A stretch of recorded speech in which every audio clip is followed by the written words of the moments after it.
Hello, everybody. Thank you so much for tuning in today.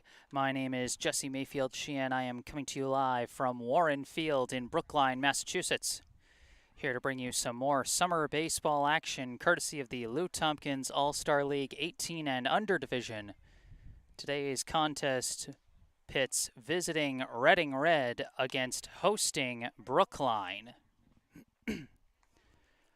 Now, those of you who tuned in to last Thursday's live stream, you probably remember Brookline faced Reading Black that day, although the Reading Black team was also wearing red. But here, no confusion. It's Reading Red wearing red. And Brookline trying to get back-to-back wins over Reading teams, coming off the 12-2 victory over Reading Black last Thursday. That put Brookline in the position of a winning record for the first time this summer, as Brookline comes into this game with a 3-2 record.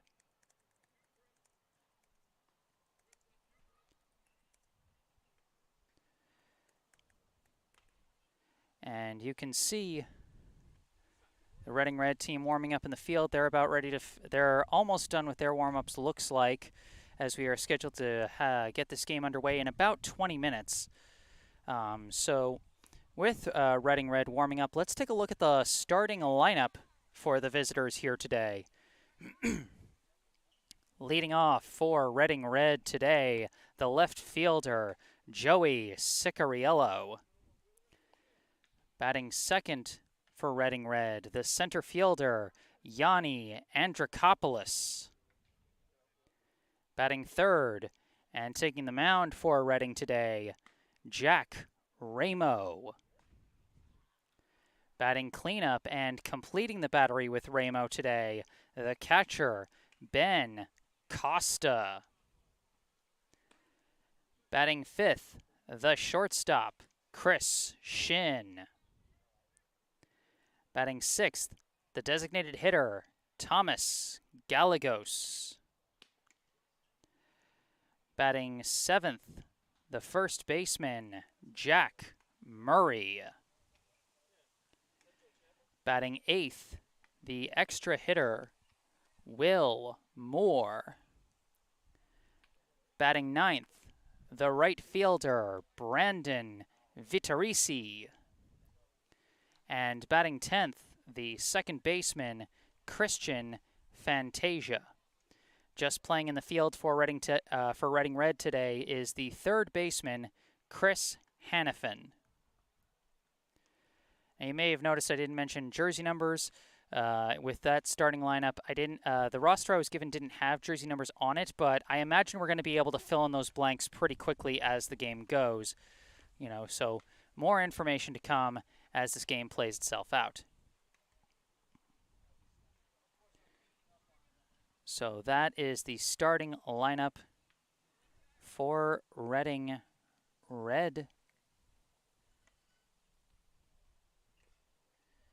So far, that is their starting lineup for today. I'm going to see if I can pull up their record. So they lost their season opener to Woburn 2-1, then pulled out a narrow win over Waltham 1-0. Then lost to Reading Black 4-1. And then their offense exploded in their most recent game for a 20-4 win over East Boston. I'm going to say that again, 20-4. So the team scored 3 runs through their first 3 games and then scored 20 in their most recent one. So we'll certainly see which version of that Reading Red offense we're going to get here today as they come into this one with a 2-2 record. Brookline, meanwhile, the offense has been a consistent factor for them. They have never scored less than 5 runs in a game, and they've scored in double figures in all 3 of their victories. Meanwhile, Reading Red's defense has actually been very consistent. They've never allowed more than 4 runs. So it's a consistent defense against a consistent offense. 2 teams hovering close to 500 on the season. And we're going to see which team keeps up their regular patterns and which one is able to break their typical pattern to try and get the win here today. This should be an interesting one. Like I said, starting lineup for Reading Red, we've got Cicariello in left, Andrikopoulos in center, Ramo on the mound, Costa behind the plate, Shin the shortstop, Gallegos the DH, Murray at first, Moore the extra hitter, Vitorisi the right fielder, and Fantasia at second, and Hannafin just playing the field at the hot corner. So Reading taking full advantage of the Lou Tompkins League rules concerning designated hitters and extra hitters. You can have 10 total hitters in your lineup, and one of those can be what's known as an extra hitter. But then you can also employ a normal DH if one of your fielders does not take a spot in the batting order. So Reading Red is taking advantage of both of those, putting out a total of 10 batters and a total of 11 players in their starting lineup today.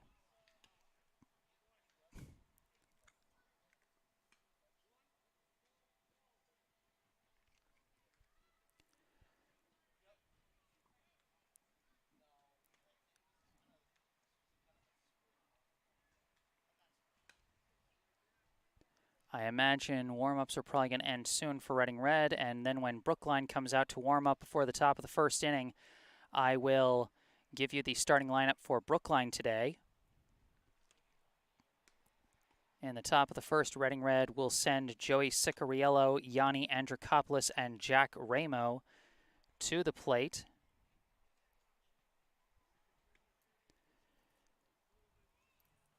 Once again, thank you so much for tuning in today. My name is Jesse Mayfield-Sheehan, bringing you live coverage of today's Lou Tompkins All-Star League 18 and under summer baseball contest between Brookline and Reading Red here at Warren Field in Brookline, Massachusetts.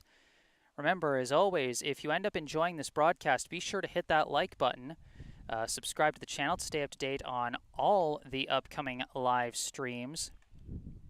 We've got plenty more summer baseball coming on this channel, including 2 more games in the next 2 days, as Brookline will be traveling out to Woburn on Tuesday and then out to Reading on Wednesday for a rematch with the Reading Black team. So be sure to stay tuned for all of those. Subscribing to the channel sure helps. And as always, if you've got anything to say, feel free to say it in the live chat. If you notice any technical problems, maybe I don't notice them on my end, so feel free to say anything there if you notice anything. If I'm mispronouncing anyone's names, particularly if there happen to be any Reading fans watching this and you notice me flubbing a kid's name because I haven't covered the team in a while, then please feel free. In fact, I encourage you to correct me on it in the live chat. Or if you just want to say, go Brookline or go Reading or shout out your favorite player, then I encourage you to do that as well. Again, all in the live chat. Looks like Reading has finished up their warm-ups, and soon Brookline will take the field for the top of the first inning.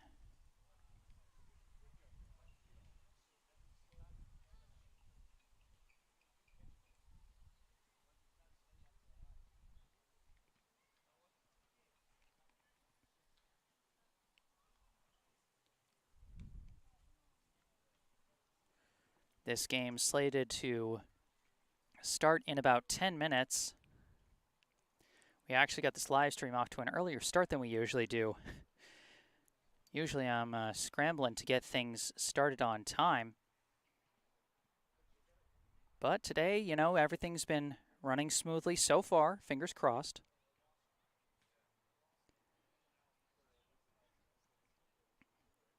And hopefully that pattern continues. And here they come out from the dugout, the Brookline team, huddling around head coach John Busey before they take the field. And so with them huddling up, let's run down the starting lineup for Brookline today. Leading off for the home team, the right fielder, number 15, Devin Chin. Batting second, the third baseman, number 2, Charlie Engelman. Batting third, the center fielder, number 1, Andrew Silverman. Batting cleanup, the first baseman, number 12, Justin Liu. Batting fifth, the catcher, number 25, Rocky Vankowski. Batting sixth, the left fielder, number 10, Brage Golding. Batting seventh, the second baseman, number 20, Dror Ko. Batting eighth, the pitcher, number 6, Jack Martell. Batting ninth, the shortstop, number 21, Owen Hoffman. And batting 10th, the extra hitter, number 5, Keenan Sawada. So that is the starting lineup for Brookline today. Chin in right, Engelman at the hot corner, Silverman in center, Liu at first, Vankowski behind the plate, Golding in left, Ko at second, Martell on the mound, Hoffman at short, and Sawada the extra hitter.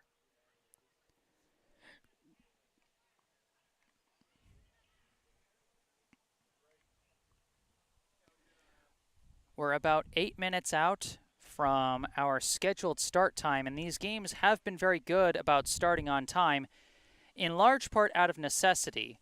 They schedule these summer games to start a lot later, and at fields like Warren, where they don't have any lights, they've got to get the games started on time. Otherwise, it's going to get dark, and, they won't be able to finish the game out.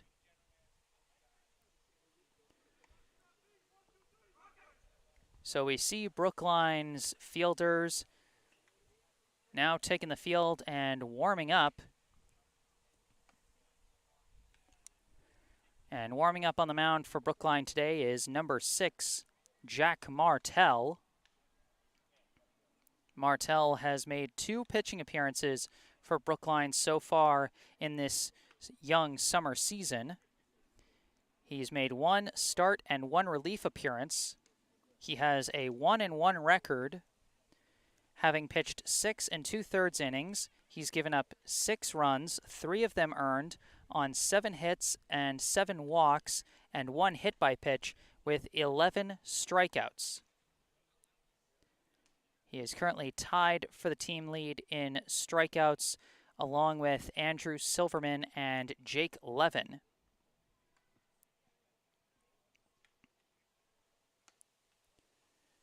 And he is tied with Silverman for second on the team in innings pitched so far. So he is looking to put a 2 in that wins column here today as the starting pitcher, and a different battery mate from what the Brookline Hurlers have been used to. Their usual starting catcher, Ben Doktoroff. I'm not sure if he made it here today. If he did, he showed up late, so scheduled starting catcher is Rocky Vankowski. Now, Vankowski has played a number of positions already for Brookline so far this season, primarily in the outfield. But he did play some catcher late in the game against Reading Black last week. So we know he's capable of playing the position. Vankowski putting in a lot of work this summer, as he's not only a member of this team, but he's also a member of the Prime team, which I think plays over the weekends. So he's putting in a lot of work. And now he's got a chance to really show what he can do behind the plate.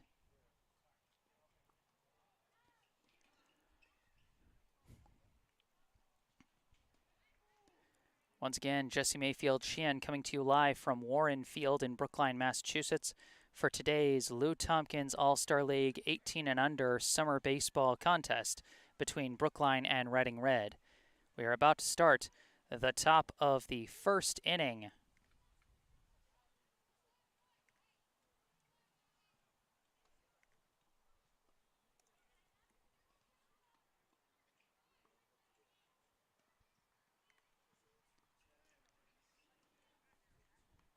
And here we go, leading off for Reading Red here in the top of the first. The left fielder, number 21, Joey Cicariello.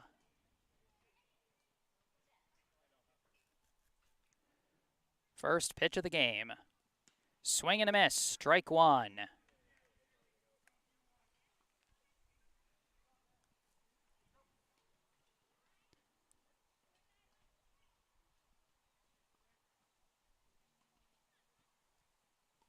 This one comes in high for ball one.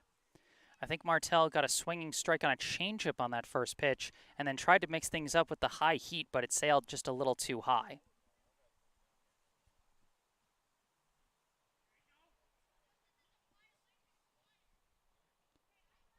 This one is going to be fouled over the backstop for strike two. So an early pitcher's count here to Cicariello.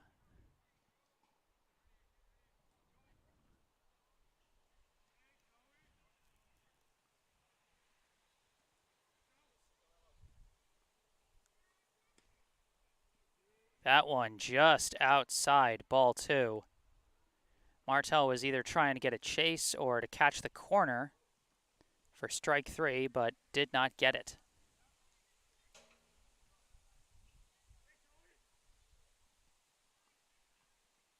And this one skips in the dirt for ball three. Cicariello has patiently battled his way back to a full count. And for Martell, that was the one pitch he could really afford to miss. But now the payoff pitch. Just inside, ball four. Cicariello battles his way to a walk. And Reading Red has a leadoff runner on. Now batting for Reading Red, the center fielder, number 9, Yanni Andrikopoulos.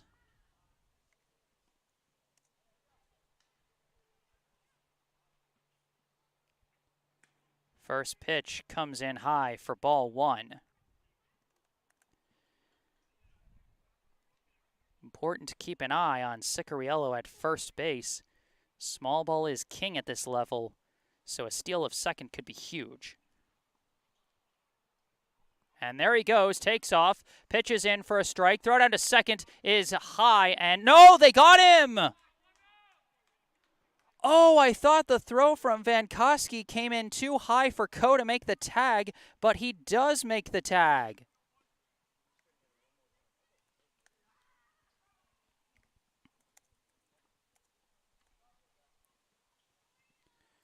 A 1-1 count after that one hit the zone for strike one. And now this one fouled off for strike two. When I said small ball is king, it goes both ways. If a team is able to prevent base runners from moving along, that's everything. I mean, you can see what a huge momentum shift that was. We go from a runner on first and nobody out to now bases empty and one out. It's the equivalent of if Cicariello had just struck out. So Martell's catcher gets one back for him after he gives up the leadoff walk. And now here's the 1-2. And he reaches out and hits a grounder up the middle, and nobody's going to catch that one. A single up the middle for Andrikopoulos.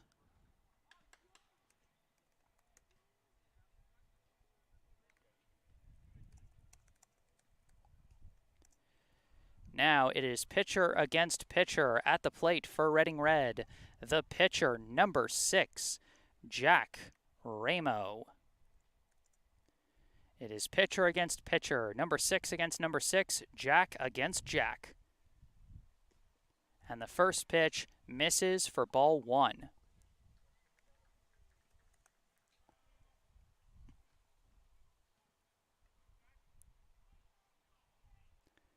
Martell checking on Andrikopoulos at first, and Andrikopoulos takes off. Throw down to second. This time not in time. That time it was too high, and Andrikopoulos slides headfirst under the tag for the successful steal. The pitch itself, I believe, was a ball. Forgive me if that's incorrect. Sometimes I lose track of the count when stolen bases get involved. But a great hustle down to second by Andrikopoulos now puts a runner in scoring position, as this one is going to be fouled off for strike 1 to Ramo.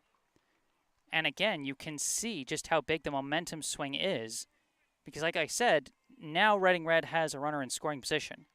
Now a base hit to the outfield likely scores a run.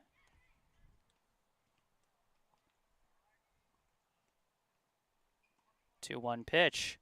That comes high and inside for ball 3. 3-1 the count. Reading is starting to apply some pressure here in the top of the first inning.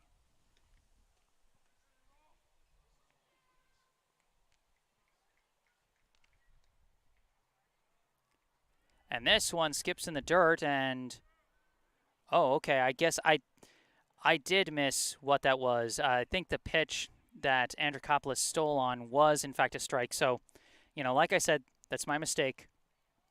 So it is in fact a full count to Ramo.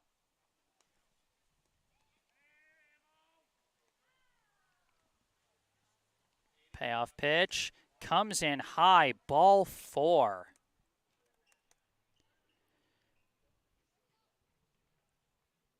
It's been a rough start to the inning for Jack Martell. He's gotten 2 strikes on each of the first 3 hitters he's faced, and he has allowed 2 walks and a base hit. Now at the plate with runners on first and second and 1 out, the catcher, number 22, Ben Costa.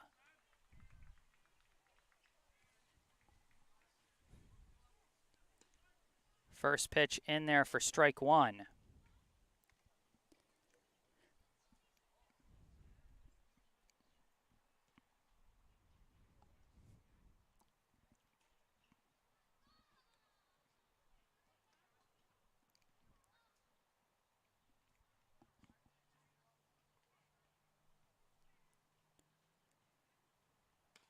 This one comes in high, and it gets away from Vankowski's glove. Throw down to third is not in time. So that is ball 1. And a passed ball gets Andrikopoulos to third and Ramo to second. So now second and third with 1 out. Now the only force is at first.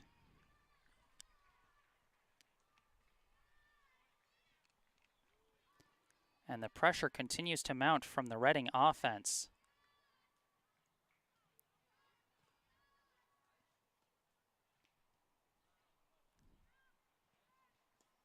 The 1-1 curves in well for strike 2. For the 4th consecutive time, Martell has 2 strikes on the batter, but he's not been able to get any of those batters out so far.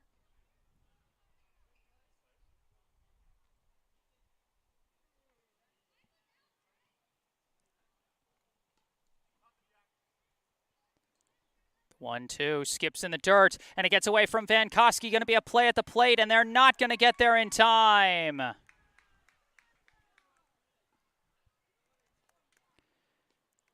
Andrikopoulos comes in to score the first run of the game.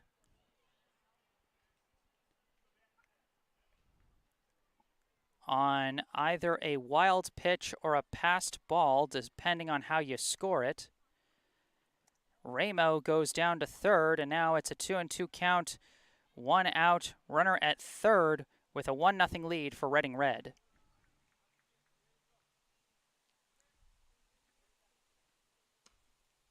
That one misses. 3-2. Again, Jack Martell struggling to get that ever-elusive third strike this inning.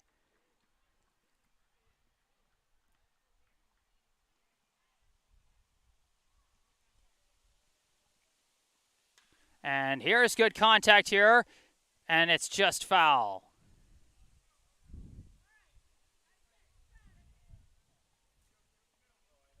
Costa took that ball for a ride, but just a little too far to the left. And the count remains full at 3-2.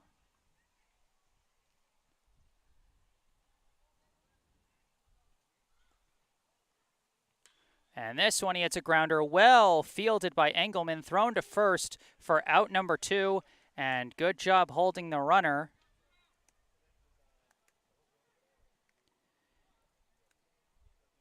And just like that, 2 down. Now at the plate, the shortstop, number 11, Chris Shin.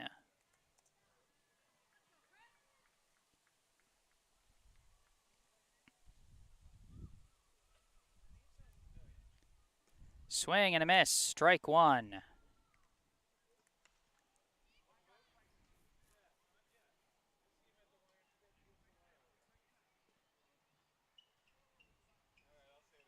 Runner at third, 2 down. And that one in and out of the glove, but in the zone for strike 2. Venkoski's had a little bit of trouble getting the glove around the ball so far this inning. But now they are 1 strike away from getting out of the inning.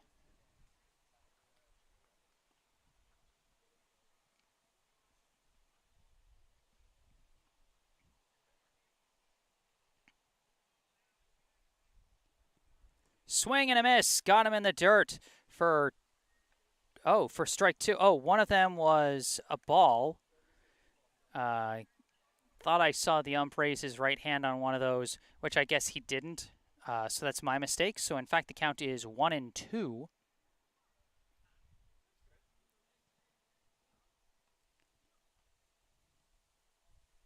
Now, swing and a miss for strike 3. Venkoski applies the tag just in case.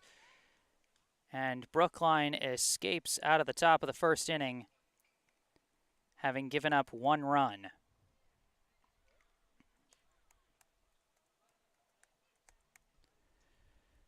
So as we head into the bottom of the second, the score, Reading Red 1, Brookline 0. Due up for Brookline here this inning. 1 second, as I'm just updating a few jersey numbers for Reading Red.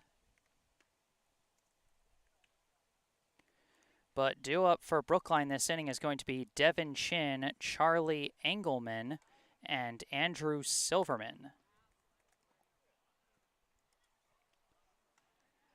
Jack Ramo taking the mound for Reading Red.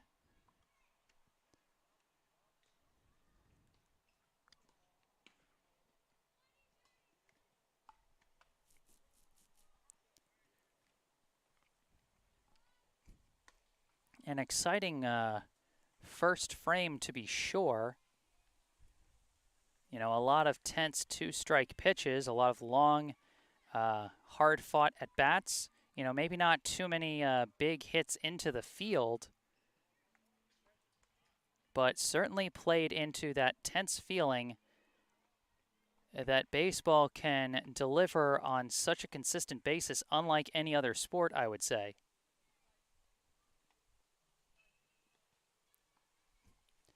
Now we are ready to start the bottom of the first inning. Leading off for Brookline, the right fielder, number 15, Devin Chin.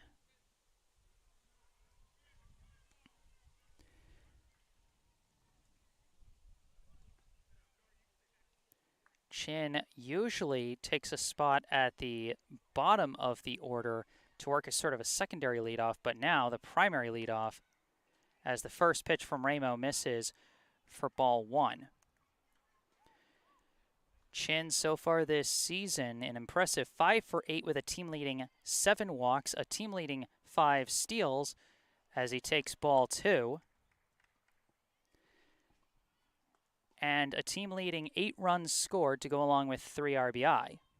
So he's been a very effective on-base guy, and he's going to get another trip down to first, although this one's going to sting a little as he draws the hit by pitch.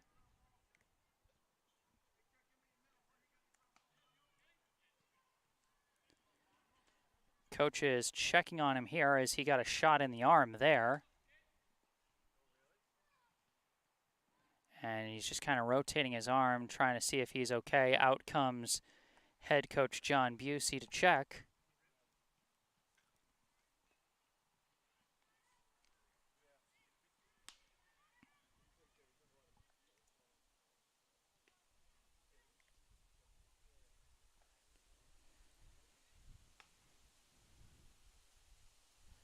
And it looks like Chin is going to stay in the game. Seems to be all right. Just, no serious damage, just stings.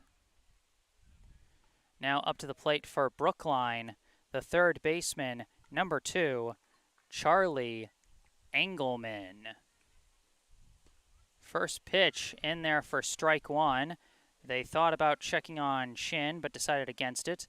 Engelman made his first appearance for Brookline last Thursday against Reading Black. He went 1 for 2 with a walk, 2 steals, and 2 runs scored as he swings and misses at that one for strike 2.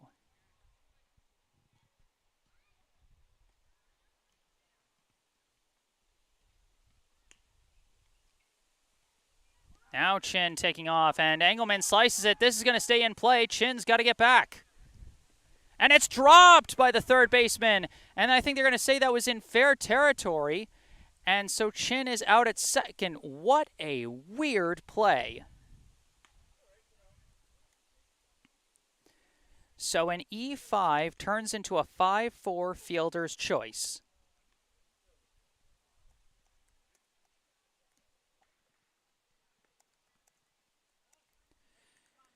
So runner at first with 1 out as they throw back to check on Engelman.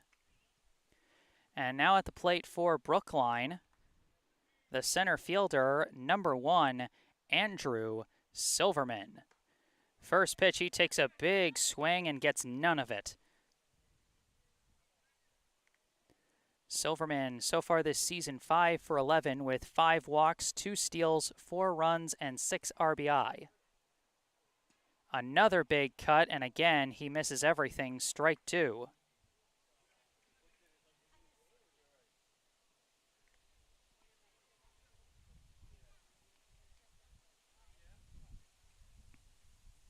And now a throw back to first, and Engelman dives back safely.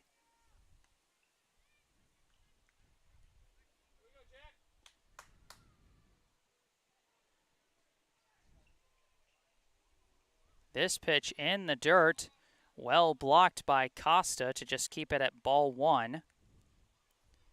That could have easily turned into a free pass to second for Engelman, but it was well blocked by the catcher.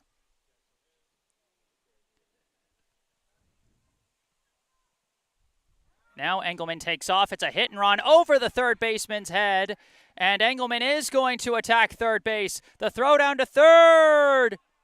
Safe. Silverman advances to second on the throw. Engelman just barely getting to third in time off the hit and run.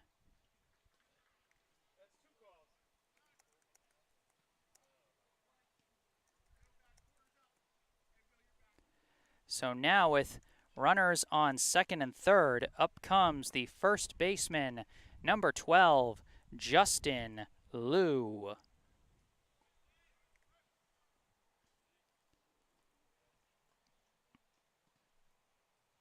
First pitch in the dirt, again well blocked by Costa, ball 1.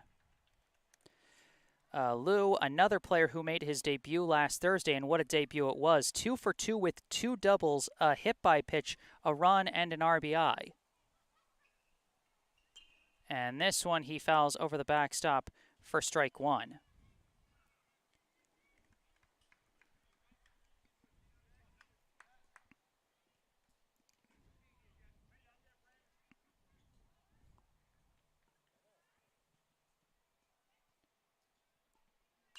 And another big swing, and he slices it high and out of play for strike two.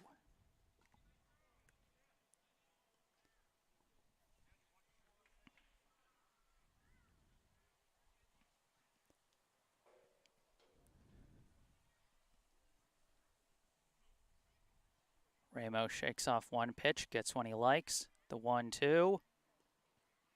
Ooh, just missed. Ball two.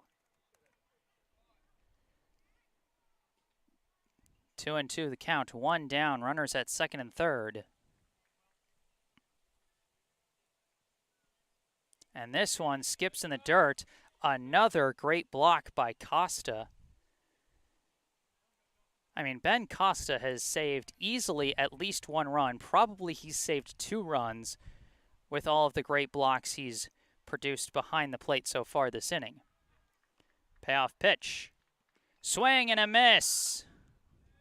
A huge strikeout for Ramo. Fooled Liu with the off speed on that one. As you can see, it was a real delayed swing. He wasn't sure if he was about to get a walk or a strikeout, and he ends up with the strikeout. And so now after a brief meeting in the infield, now up to the plate comes the catcher, number 25, Rocky Vankowski.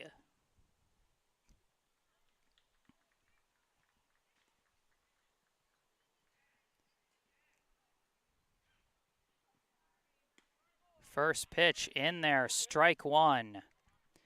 Vankowski so far this summer, 4 for 11 with 1 triple, 1 hit by pitch, 2 steals, 4 runs, and 3 RBI.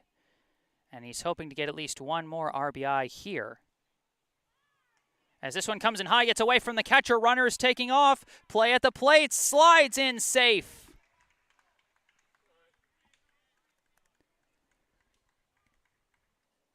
Again, the miscues between the battery producing a run. This time, it's a wild pitch that scores Engelman from third.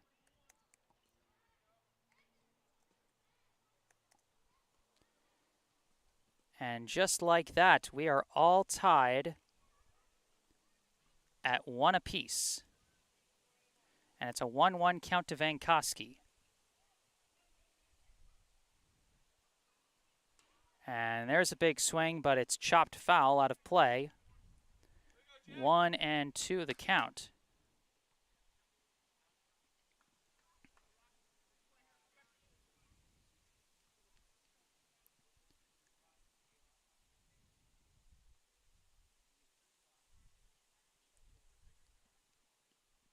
And Vankowski golfs that one into a dribbler to third, fielded, thrown to first, and that's going to be out number 3. Vankowski had to scrape that one off the dirt to put it in play, as Ramo thoroughly fooled him on that curveball. Credit to Vankowski for getting it in play at all and not going down on strikes, but the 5-3 groundout ends the first inning. We are through 1 here at Warren Field. The score, Brookline 1, Reading Red 1. And like I said, very interesting that both teams score on a pitch where the ball gets away from the catcher. You know, I'm going to have to check and see how they are officially scored after I get home tonight, but if you were to ask my opinion, just as an outside observer of sorts, I would say that Reading Red scored on a passed ball while Brookline scored on a wild pitch. And that may sound like a technicality, but if you're one of those folks that likes stats, then a passed ball versus a wild pitch is the difference between an earned run and an unearned run. Because if it's a passed ball, then that's a defensive error, and so it's not an earned run credited to the pitcher.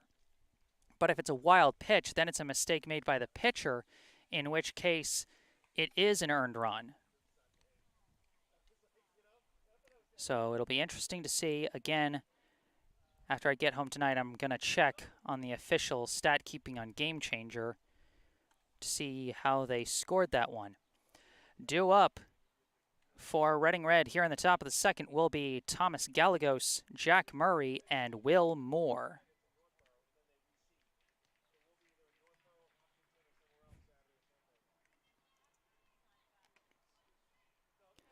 There's the last of the warm-up throws.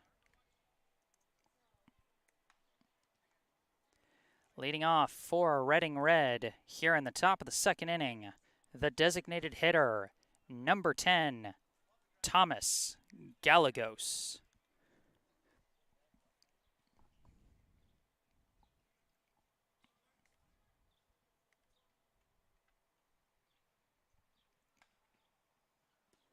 First pitch from Martell misses low for ball 1.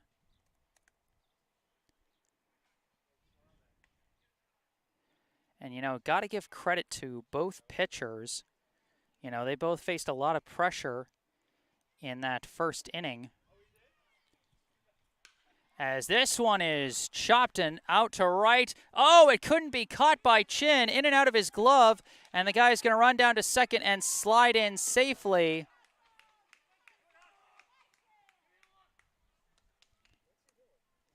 Again, defensive mistakes. As I would score that one an E9. You know, it was a well-hit ball, but Chin did have it in his glove. It was sort of in and out there. And that puts a runner on second with nobody out for the first baseman, number 8, Jack Murray. First pitch, swing and a miss, strike 1.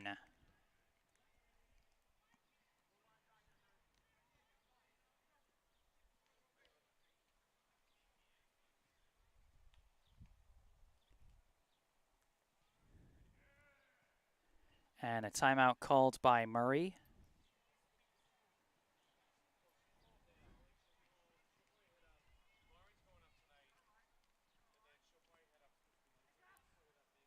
And again, catches him, this time with the off speed for strike 2.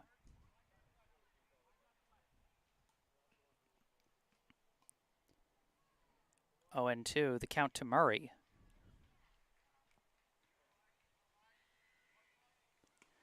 Went for the high heat. No go. Ball 1.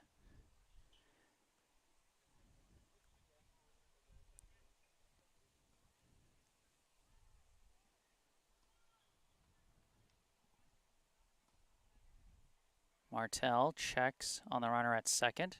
Checks again. 1-2 pitch. Misses just outside, 2-2.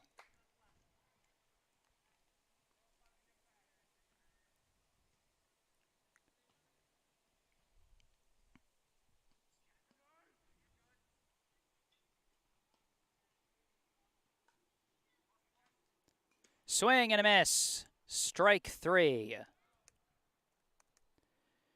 Martell had so many 2-strike at-bats that did not end favorably in the first inning, but that one does.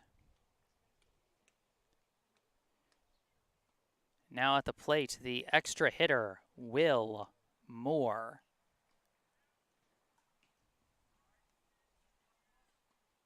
First one comes in high and outside for ball 1.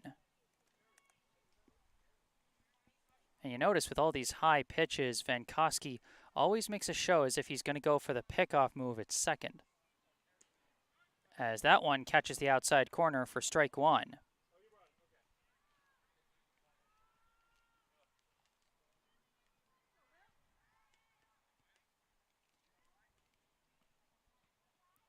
And this one, he hits a dribbler over to short, picked up by Hoffman, thrown to first, and it's going to skip past Liu. Free pass to third. And all the runners reach safely. That puts runners at the corners off the E6.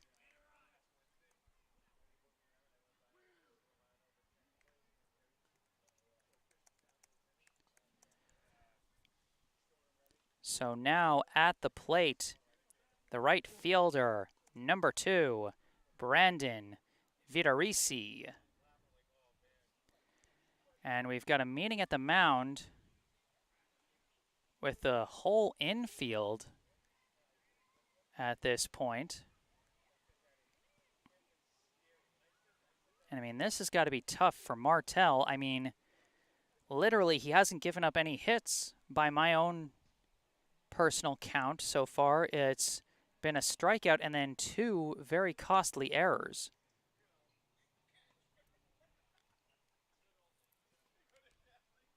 You know, this is where it's tough, because as a pitcher, you gotta be able to feel that your fielders have got your back. And you know, we saw a number of passed balls in the first inning. A lot of balls have been popping out of Van Koski's glove behind the plate. You know, he's not usually the team's catcher. You know, he's sort of filling in as a backup, and he's doing the best he can. And then we get a couple of errors, one in the outfield and one in the infield here in this inning. It can be very easy for a pitcher to just feel kind of alone, but there he gets the swing and a miss for strike 1 to Vitorisi.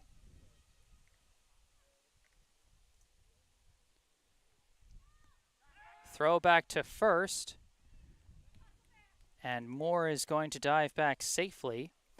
With runners on the corners and less than 2 down, there's always the threat of a double steal. That pitch catches the outside corner, a quick 0-2 count. But we know how effective the Reading hitters have been so far at battling back from pitchers' counts and staying alive. 0-2 pitch comes in high for ball 1. They have not been biting on those high heat pitches.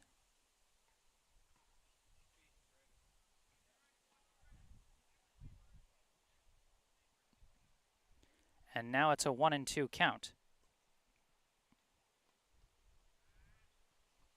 And this one, he lifts it out to center. Silverman tracking it. He's got the catch. Runner's going to tag and go for home. And he's going to come across for the go-ahead score.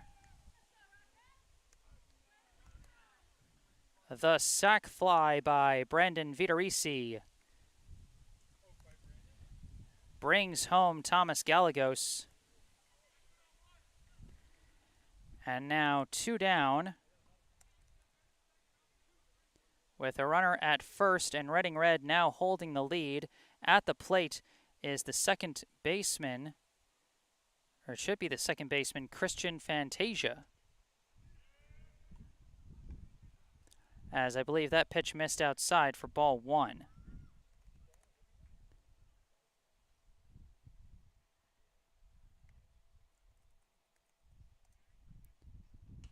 He catches him chasing in the dirt for a strike. Throw down to first to check on Moore. Dives back safely, 1-1 the count.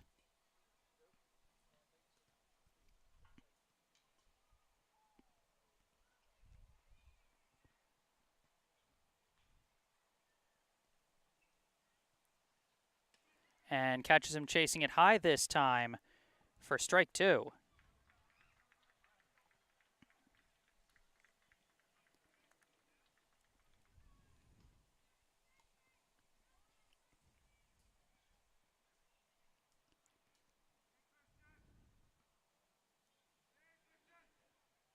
And he reaches low and lifts it foul. Solid defensive swing there from Fantasia to stay alive at 1-2. 2 down, runner at first here in the top of the second. Reading Red leads Brookline 2-1.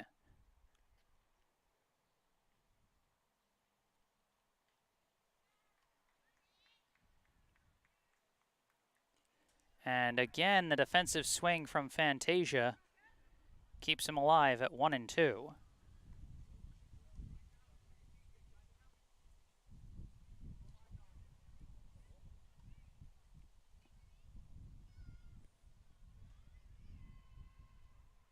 Runner takes off. Pitch comes in low. Vankowski is not going to collect it in time to make the throw, and Moore is going to successfully steal second.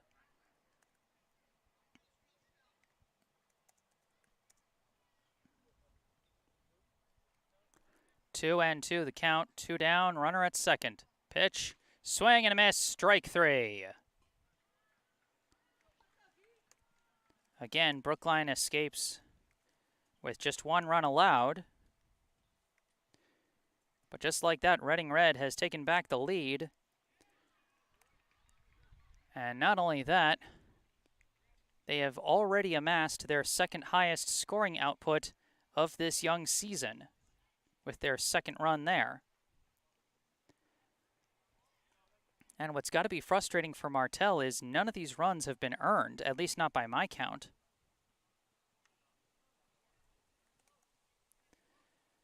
But now Martell and the Brookline offense will have a chance to try and answer back once again in the bottom of the second. Due up for the home team will be Brage Golding, Dror Coe, and Jack Martell.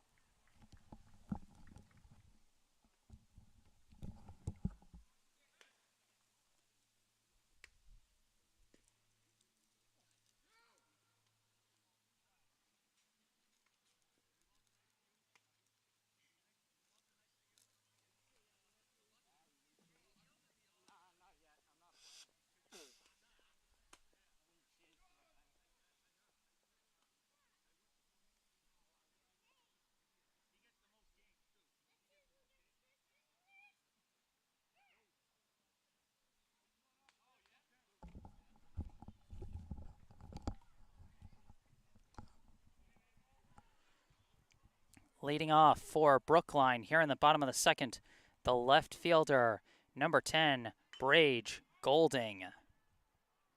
First pitch fouled off down the first base side for strike 1. Golding so far this season 3 for 9 with 2 doubles, a walk, a hit by pitch, 4 runs scored, and 3 RBI.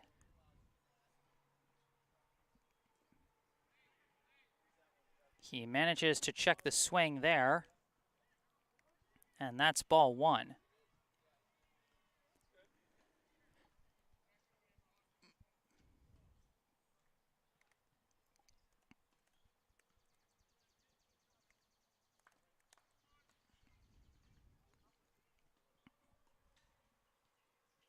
Shows bunt, lays it down, and misses foul. When Golding is able to lay those bunts where he wants them, he is very difficult to throw out at first. But that time it didn't go where he wanted, and so it'll be strike 2. And there's strike 3. It's in the dirt. Golding takes off. Throw down to first. Just barely got him. Golding actually made it a bit of a contest there. But Costa got the throw a little high, but Murray got his foot on the bag just in time to mark that as a proper strikeout. 1 down now, and up to the plate comes the second baseman, number 20, Dror Coe. First pitch misses outside, ball 1. Coe, another player who made his debut last Thursday, he finished 0 for 1 with a hit by pitch and a run scored. As this one comes in high for ball 2.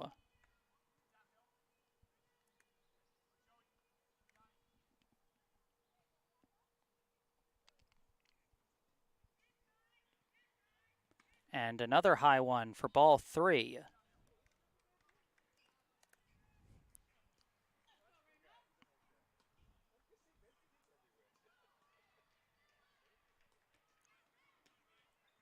And that one's in there for strike 1.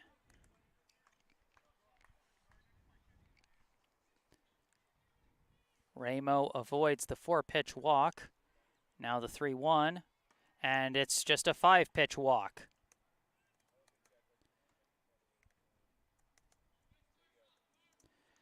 Now with a runner at first and one down, we're going to have a meeting at the mound, which I can understand. When you see an at-bat like that, you know that's not what your pitcher was trying to do. Those weren't the spots he was trying to hit. So just briefly give a word, get him back in the zone so he can get his pitches back in the zone. Now at the plate for Brookline, hoping to add to his own cause, the pitcher, number 6, Jack Martell. Takes off on the first pitch. Martell skies this one out to left center. It's going to go all the way to the wall. This is going to score the tying run. A huge swing of the bat from Jack Martell for an RBI double.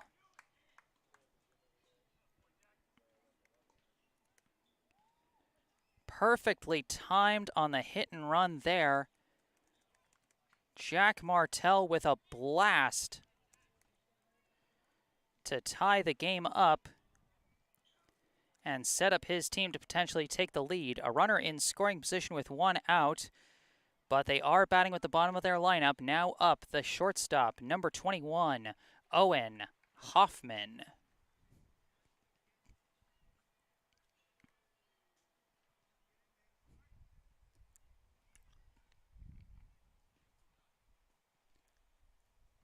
First pitch in there, strike one. Hoffman so far this season 3 for 13 with a double, a walk, a steal, 2 runs scored, and 4 RBI. As this one comes in the dirt for ball 1.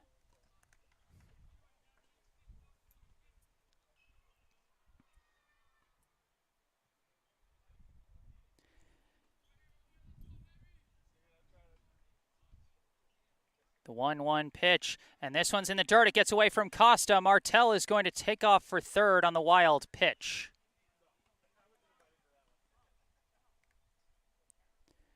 Go-ahead run now, just 90 feet from the plate.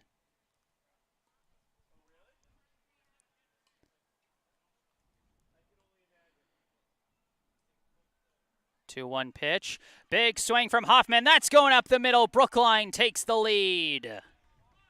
Martell trots in easily, and Owen Hoffman gives the home team the 3-2 advantage.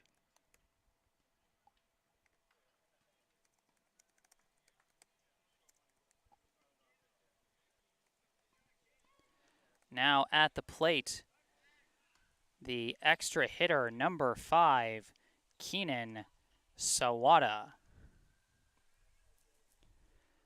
And as Hoffman leads off from first pitch, hits him.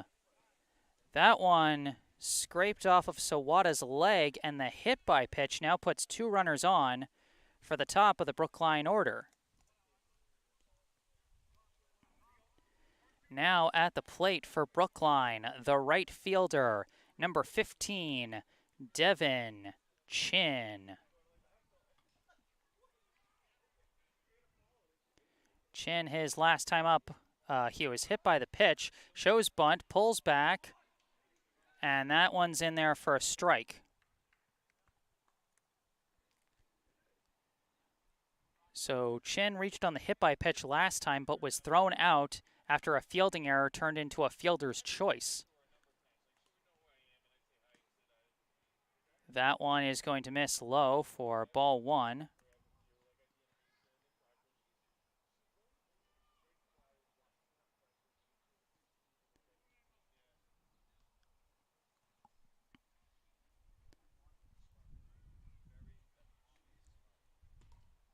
This one's going to come in high for ball 2. Again, Chin has been very good at getting on base this season. He has reached base safely in 12 out of 15 plate appearances. And here he lays down the bunt. Throw to first is going to be in time, but the sac bunt does move the runners. Good fast work on the field by Ramo as he gets that second out, but he does move the runners along. Now runners at second and third with 2 down for the third baseman, number 2, Charlie Engelman. First pitch in the dirt. Favorable ricochet off the body of the ump. Potentially saves a run there as all the runners hold. Owen Hoffman standing at third. Keenan Sawada at second.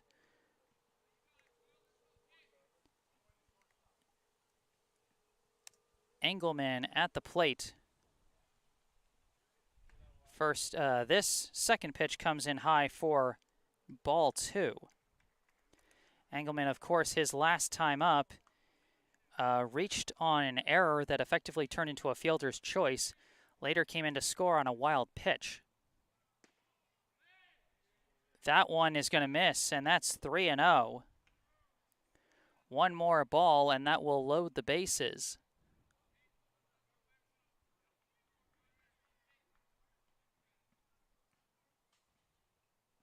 And that's going to come in high for ball 4. It's a 4-pitch walk to Engelman. And that loads the bases now for the center fielder, number 1, Andrew Silverman. Last time up, Silverman got a single to left and was later stranded at third base.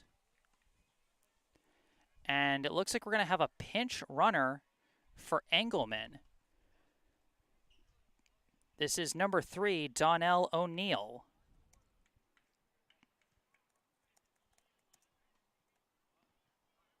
So a pinch runner at first base, bases loaded, 2 outs here in the bottom of the second inning.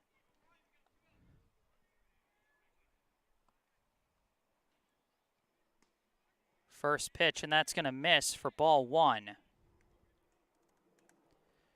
Anyone who's watched Silverman over these past few summers, you know he's got some pop in his bat. Very potentially dangerous hitter in this situation. And this one, he hits it right back to the pitcher. Ramo takes care of business for the 1-3 ground out and gets out of the jam well. Brookline leaves the bases loaded, but they also put 2 runs on the board through 2 here at Warren Field. The score, Brookline 3, Reading Red 2.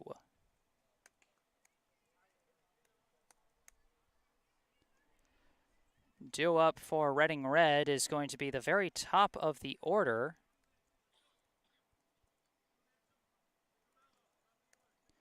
With Cicariello, Andrikopoulos, and Ramo.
We have a defensive change for Brookline.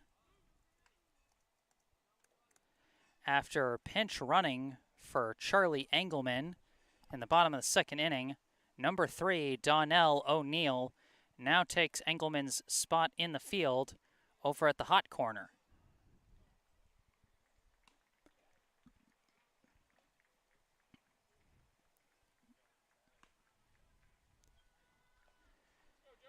Now leading off here in the top of the third for Reading Red, the left fielder, number 21, Joey Cicariello.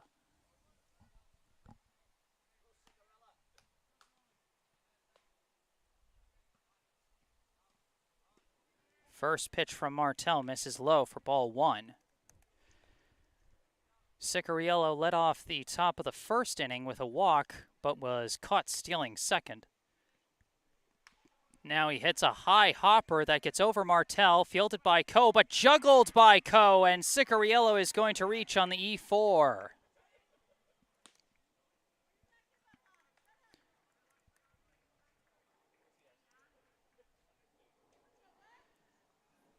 The fielding mishaps continuing to haunt Brookline. And now with a runner at first and nobody out, up comes the center fielder, number 9, Yanni Andrikopoulos.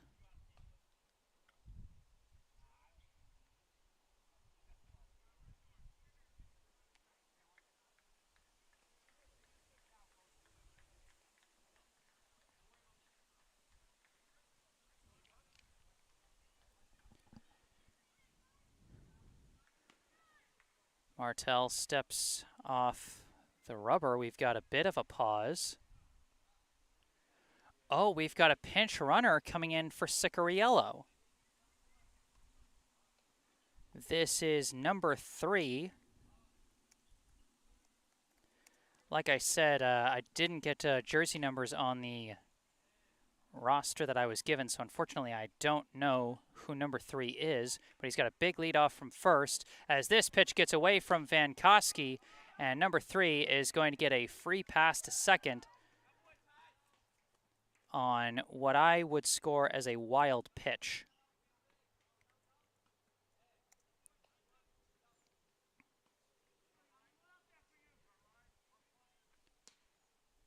And this one is going to miss outside for ball 2. Andrikopoulos, his last time up, he got a single up the middle, stole second, and then advanced all the way to home on 2 passed balls. This one in the dirt for ball 3. A big 3-0 hitter's count to Andrikopoulos as he's looking to reach base for a second time.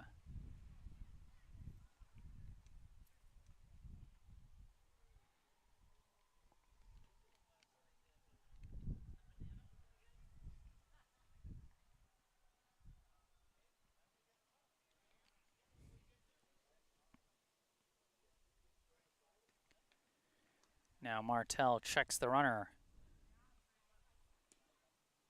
That pitch is going to curve into the zone for strike 1. Bold choice going for the curveball on a 3-0.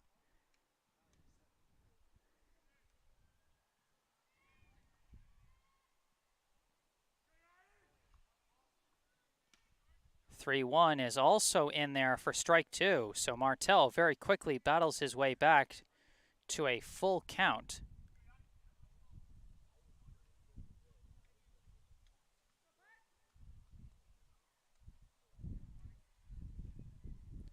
Payoff pitch, hard swing, and that's going to go fair. No, foul. I thought it was fair, but it was left of the bag.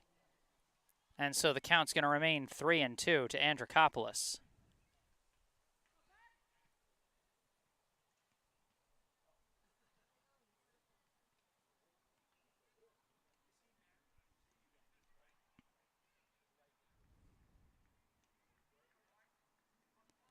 Payoff pitch again, and it's another grounder to third. This time it's fair, and it's going to be juggled by O'Neill, and he's not going to go for the throw.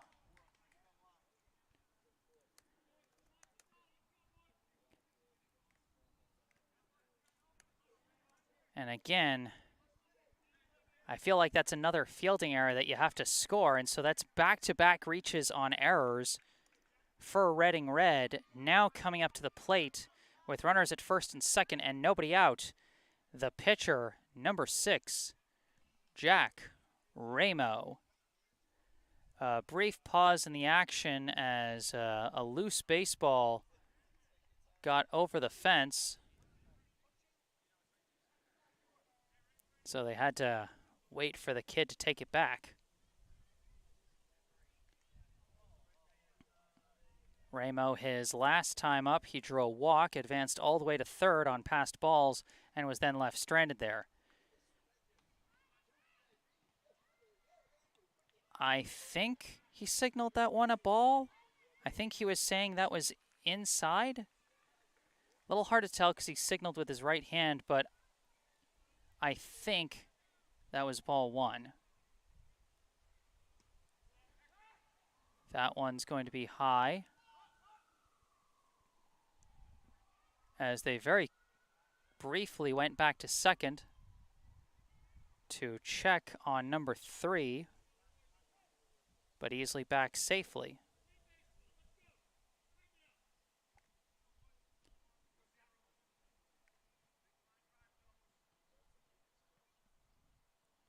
Two and 0, the count to Ramo.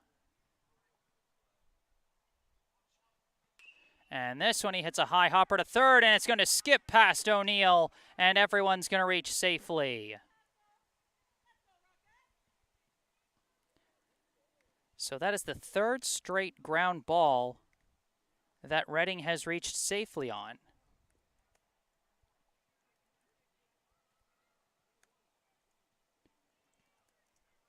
And now with the bases loaded and nobody out, up comes the catcher, number 22, Ben Costa.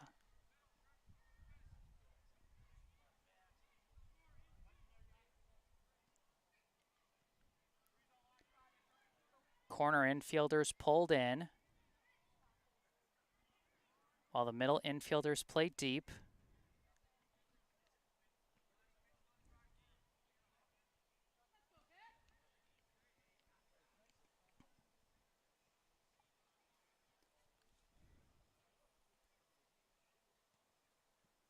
Martell sets.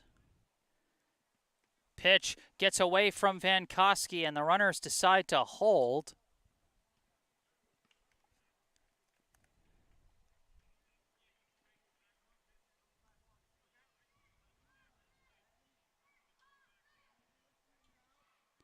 Costa, his last time up, he grounded out to third.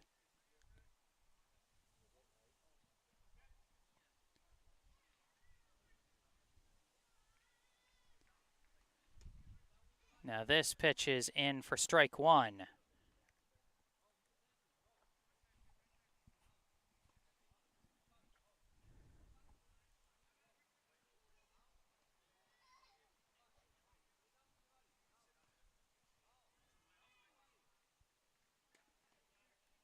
This one comes in high, ball two.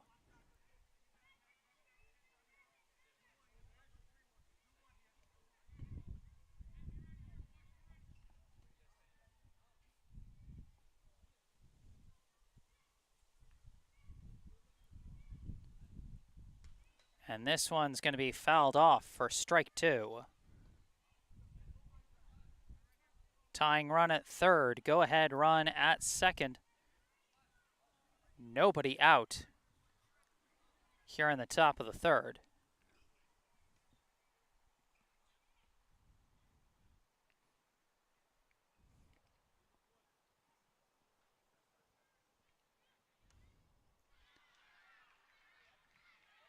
Two-two pitch, and that skips away from Vankowski, and again the runners hold.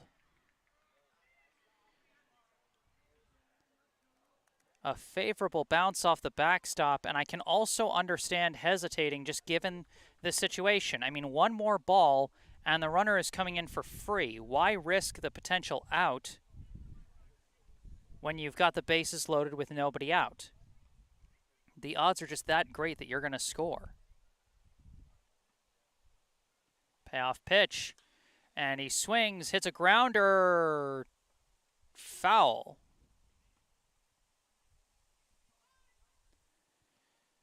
So Costa stays alive with a full count. Martell did get him to chase low, but he got the bat on it, sent it foul up the third base line.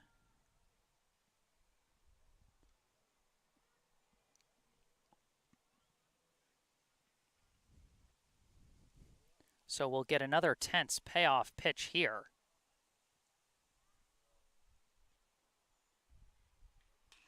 Hard crack of the bat. That bounces over O'Neill and into left field. One run comes in to score. The runners hold. And did they get the runner at third? Yes! Oh my gosh, the heads-up play, the heads-up throw from Brage Golding to Donnell O'Neill. Cicariello comes in to score the game-tying run, but a big throw out at third gets the first out of the inning on that RBI single by Costa. Now at the plate is the shortstop, number 11, Chris Shin. Runners at first and second, one down, tie game. First pitch in there, strike one.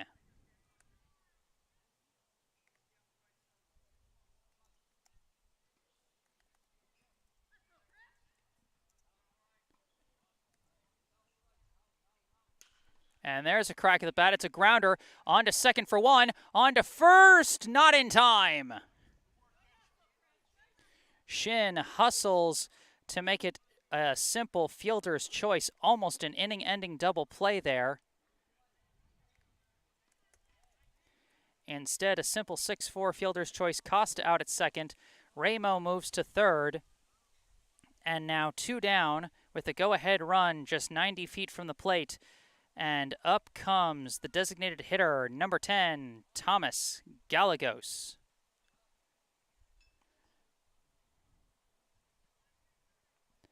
And Shin fakes the takeoff and stops, but the pitch was fouled off by Gallegos for strike one.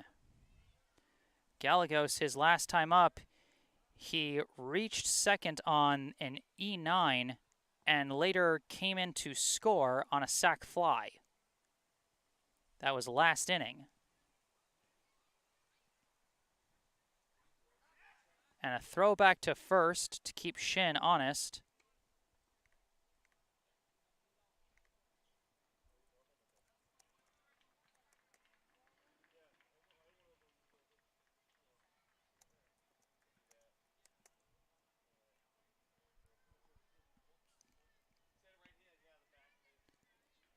Runners at the corners, two down, 0-1, the count to Gallegos. And there's a grounder, but it's right at Coe, flip to second, and Brookline keeps it at a tie.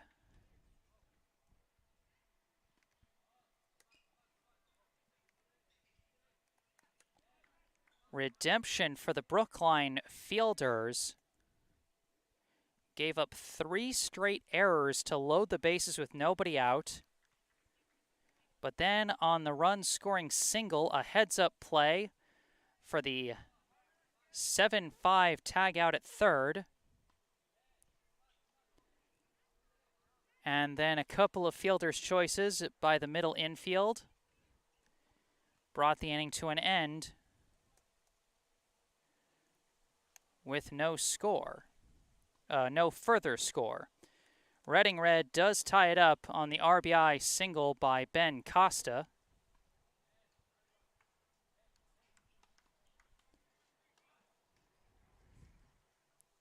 And we head to the bottom of the third, tied at 3 apiece.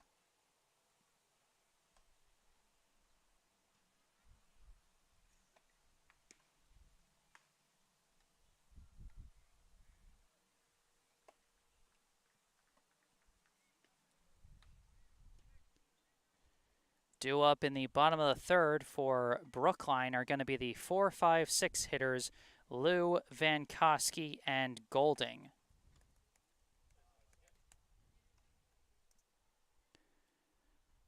And we've got a new pitcher for Reading here in the third inning. Taking over for the starter, Jack Ramo, is going to be number 7, Will Moore.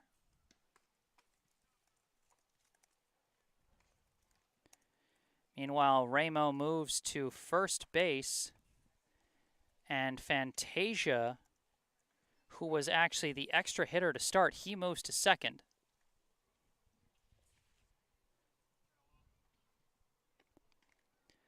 So it's a whole new pitcher for the Brookline hitters to learn about after they get 3 runs off of Ramo in 2 innings. He leaves the game with a no decision.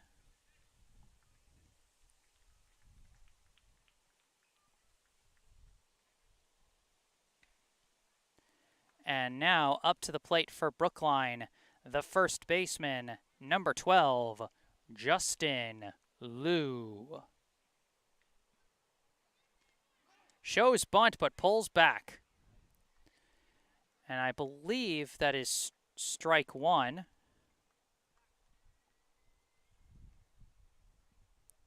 Liu, his last time up, he struck out back in the first inning, as this one skips in the dirt for ball one. You know, one thing I love about Justin Liu's last name is it kind of reminds me of those Red Sox games back in the early 2000s when Lou Merloni was such a fan favorite, and anytime he was playing in a game, anytime he came to the plate, the entirety of Fenway would just go, Lou. Petition for Brookline fans and players start doing that whenever Justin comes up to the plate. I would love it. Oh, that first pitch was actually a ball, so that is ball four. So he pulled back the bunt on that first pitch swiftly enough to make that first pitch a high ball one. And so that became a 4-pitch walk. So Brookline has a leadoff runner on, now at the plate. The catcher, number 25, Rocky Vankowski.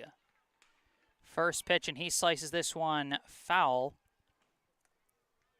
for strike one. Vankowski grounded out to third to end the first inning, his last time up, now up with nobody out and a runner at first. Liu taking off for second. Pitch comes in high for a ball. A rifle of a throw, but just wide of second. And Liu is going to successfully steal second base.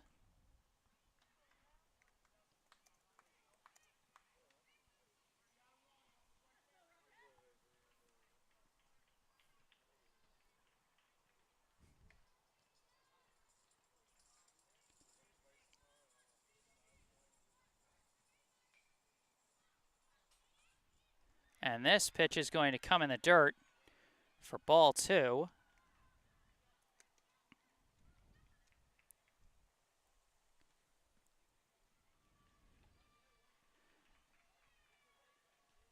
Pitcher exchanging the baseballs.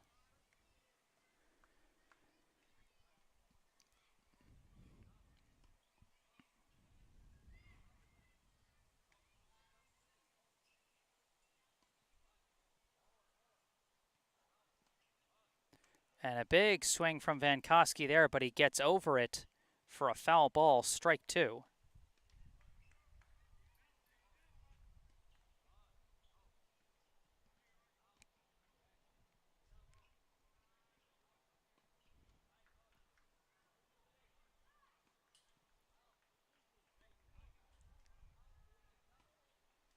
And here Vankowski makes contact, and that's going to be fielded very well by Shin, and he's just going to hold it and let Vankowski reach on the infield single.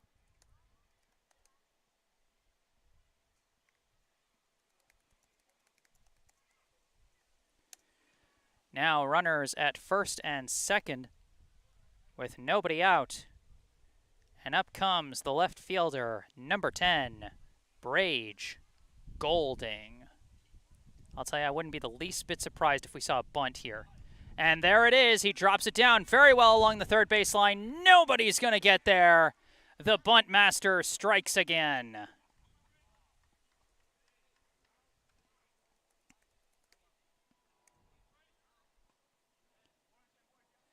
Bases now loaded with nobody out. And up comes the second baseman, number 20, Dror Ko. Last time up, Ko drew a walk, later came in to score. A walk here would actually bring in a run. First pitch, and he swings and misses. Strike one.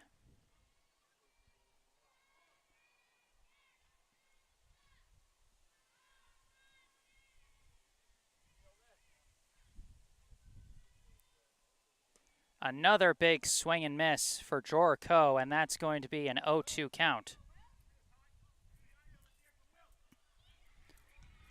Moore in a very big jam here. Bases loaded, nobody out. But he's trying to put his best foot forward here against Ko. Coe connects right at the second baseman. They got the pickoff at first, a double play.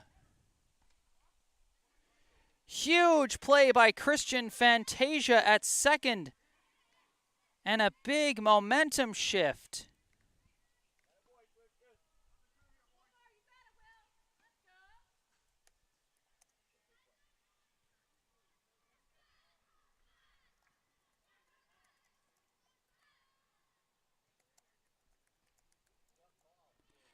Now a meeting at the mound between Moore and Costa.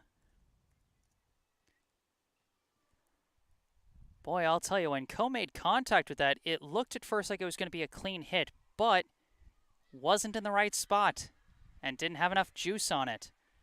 Well played by Fantasia. And while Golding looked like he had a read on the play and was going to get back to first, Fantasia made a very fast throw back to first base, and Golding, instead of diving back, he slid back feet first, which I think slowed him down just a tick and allowed that pickoff to get there in time. Now 2 down, runners at second and third, and up is the pitcher, number 6, Jack Martell. First pitch in there for strike 1. Martell, his last time up, he got a huge RBI double to left center and later came in to score himself. So he's played a role in 2 of Brookline's 3 runs so far. And a huge crack of the bat here, but it looks like the center fielder is going to have it. He is under it, and that is going to end the inning. Brookline loads the bases with no outs, but to no avail. We've got a thriller going here at Warren. After 3 innings, we are tied at 3 apiece. In the live chat, we had our first message from Kim Chung-sik. Reading Red versus Brookline summer baseball rival. And yeah, I got to agree. Whenever these 2 teams face off, it's always a show. I mean, I'm sure plenty of Brookline and Reading fans remember that absolute marathon of a game they played in the league semifinals 2 years ago at East Boston. And that summer season was the first season of sports back after COVID canceled the spring 2020 season. So these were 2 teams that really put on a show for a very sports-starved audience back then. And they are continuing to put on a show here 2 years later in 2022. Top of the 4th coming up. Martell returns to the mound. Due up for Reading is going to be Murray, Moore, and Vitorisi.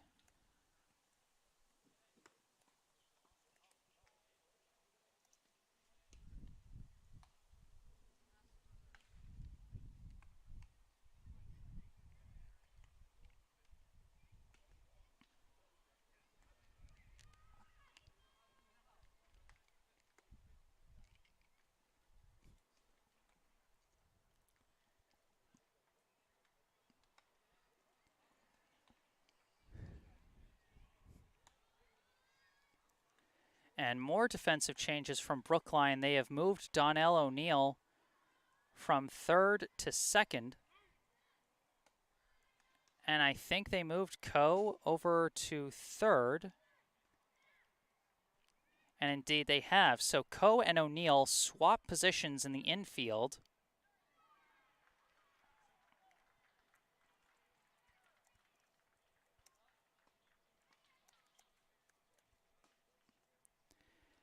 And leading off for Reading Red here in the top of the 4th is going to be the extra hitter, number 8, Jack Murray.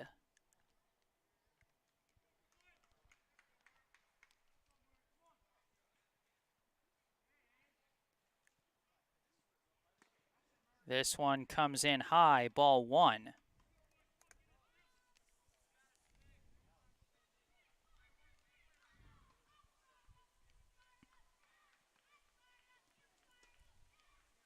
That one's going to come low for ball 2.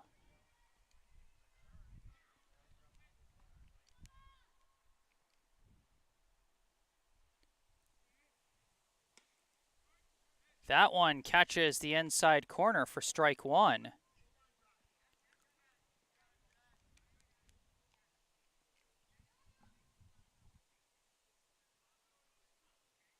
And a big crack from Murray. That's going to go through the left gap for a clean single to left.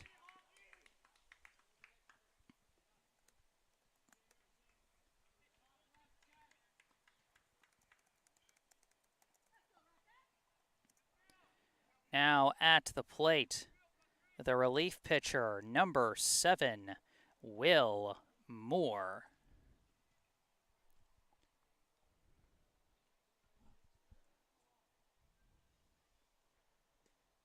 First pitch misses, ball 1.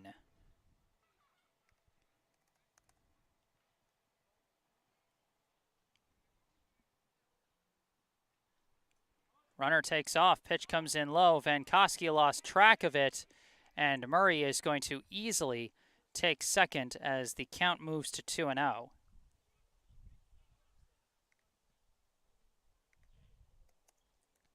So just like that, the go-ahead run in scoring position for Reading with no outs here in the top of the 4th. And that pitch is going to come in high, and it's going to get out of Vankowski's glove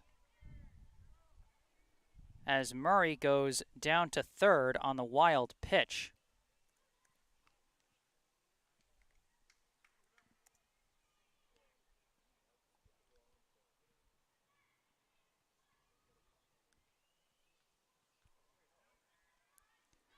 Three and 0 now, the count to Moore. Runner at third.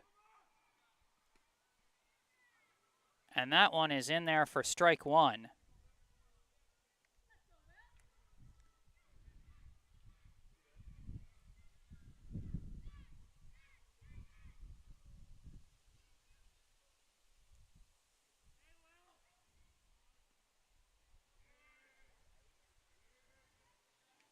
Martell steps off the rubber briefly and resets.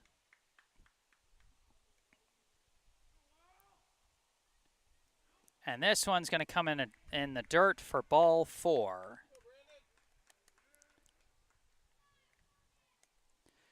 Runners at the corners, nobody out, and up comes the right fielder, number 2, Brandon Vitorisi. Last time up, Vitorisi got a sac fly to center to drive in a run. First pitch in there for a strike.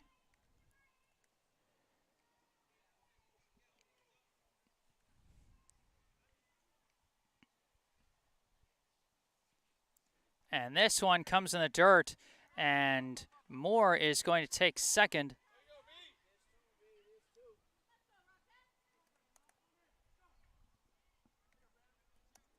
So the wild pitch puts runners at second and third, and it's a 1-1 count to Vitorisi.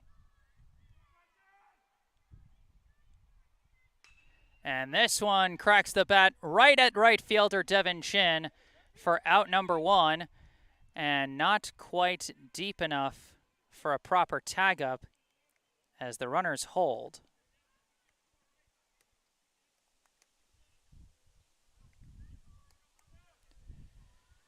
Now coming up, the second baseman, number 5, Christian Fantasia. First pitch swung on and missed for strike 1. Fantasia had a huge play in the field in the bottom of the third to swing the momentum on Brookline. A big double play catch and pickoff to switch it from bases loaded, no outs, to second and third, 2 outs. That kept Brookline off the board for the inning. Can he come through with his bat? Strike 2, 0-2 the count. Fantasia, his last time up, he struck out to end the second inning.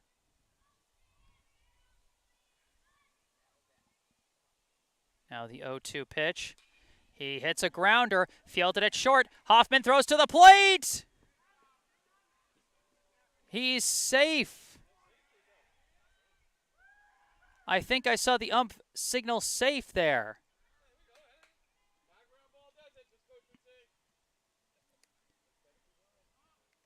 So nobody out, and Reading Red takes the lead on a ground ball. Now at the plate, the left fielder, number 21, Joey Cicariello.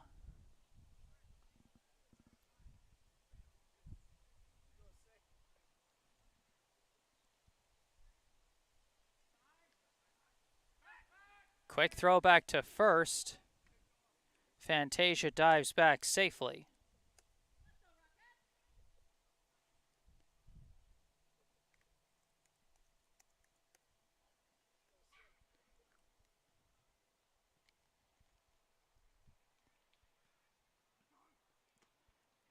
And this one's going to miss for ball 1.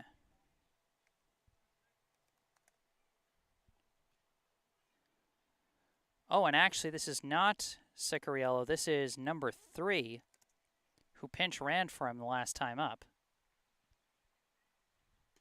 As this one misses well outside for ball 2.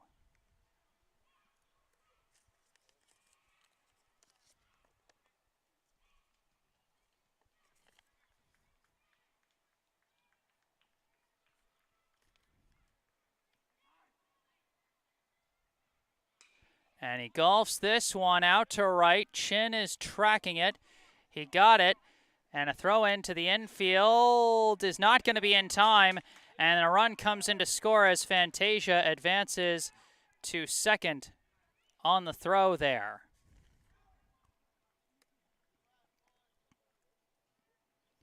It's 2 down now and a runner at second.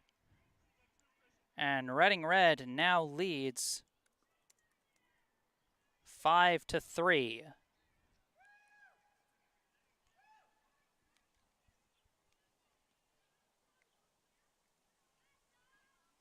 Moore comes in to score on the sac fly.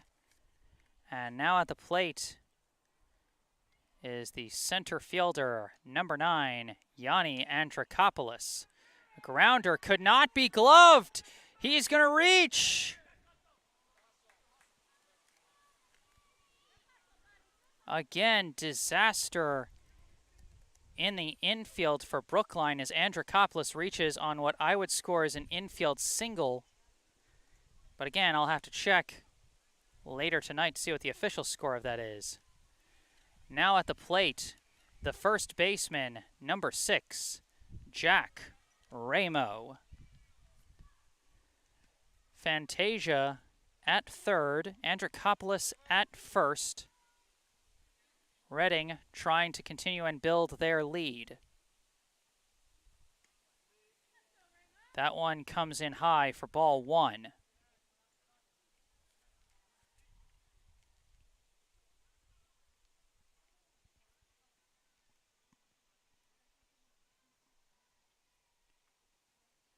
Andrikopoulos takes off. There's a blooper into left center, and it's tracked by Golding for out number 3. Reading Red takes back the lead in the top of the 4th inning. As we head to the bottom half, the score, Reading Red 5, Brookline 3. And I'll tell you, what a frustrating day this has got to be for Jack Martell. I mean, he has pitched well today. By my count, he's given up 5 runs, but not a single one of them has been earned. Every single one benefited in part off of a fielding error.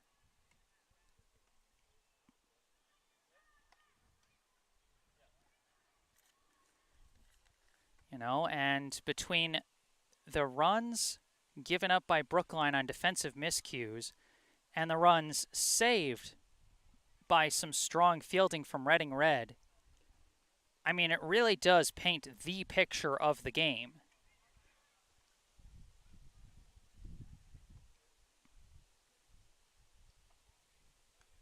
Due up for Brookline in the bottom of the fourth will be the 9-10-1 hitters, Hoffman, Sawada, and Chin.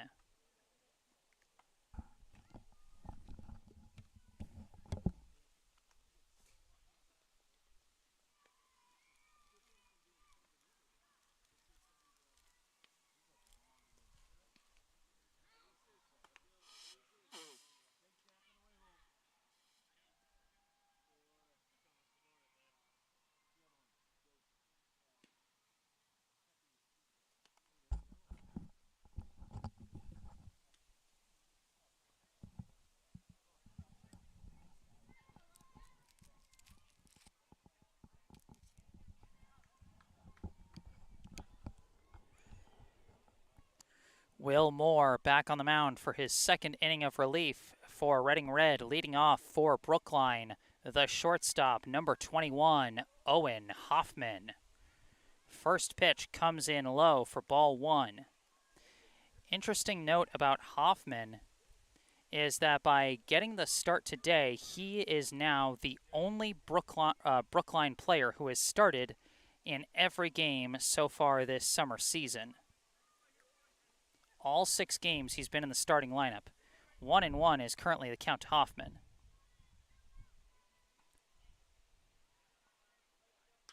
Big crack of the bat there, and that's going to go into center field. It's going to get past the center fielder, but not enough for Hoffman to advance. That's just going to be a clean single.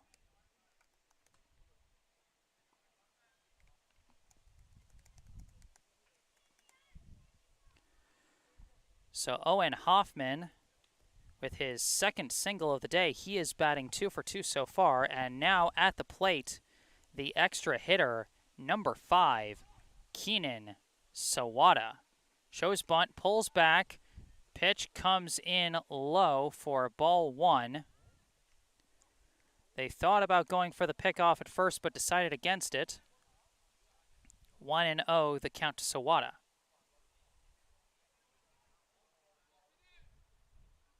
Shows bunt again, this time lays it down. It's a bit of a pop. It's going to die in the grass. Picked up, thrown to first, gets away from the first baseman. Well covered by Fantasia, but nobody's covering third.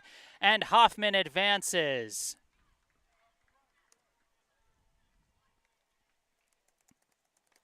Brookline's second bunt single of the day as small ball continues to reign supreme here in the Lou Tompkins League. Now runners at the corners with nobody out. And up comes the right fielder, number 15, Devin Chin.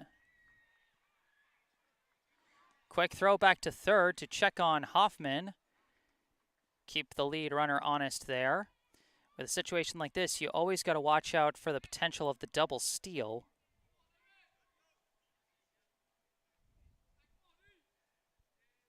As Sawada takes off, throw comes in low, throw down to second. They did not get him, and Hoffman comes in. The successful double steal for Brookline brings them within one run and puts the tying run in scoring position.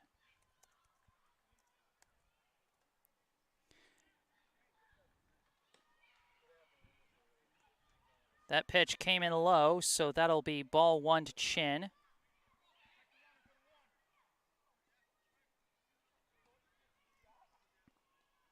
Chin so far still 0 for 0. He has not had an official at-bat today with a hit by pitch and a sac bunt, as this pitch comes in high for ball two.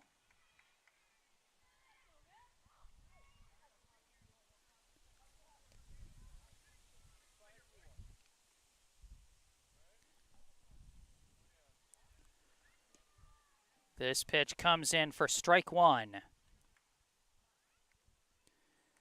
5-4, Reading Red leads Brookline. Nobody out here in the bottom of the fourth. 2-1, the count to Chin with Sawada, the potential tying run at second. Chin shows bunt, pulls back, and that's going to be ball three. As that one almost hit him.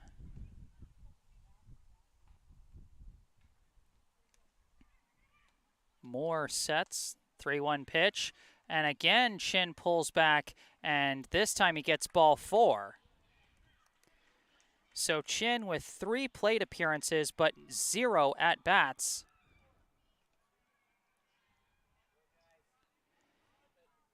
And now, coming to the plate for the first time today,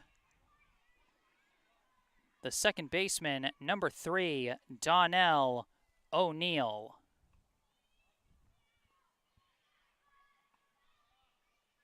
First pitch shows bunt, pulls back. And I think he signaled high for ball 1. Again, this ump has some subtle hand signals, so sometimes it's hard to tell. But I believe the count is 1-0 to O'Neill. He's showing bunt from the start, pulls back, and the pitch comes in high. And indeed, the count will be 2-0.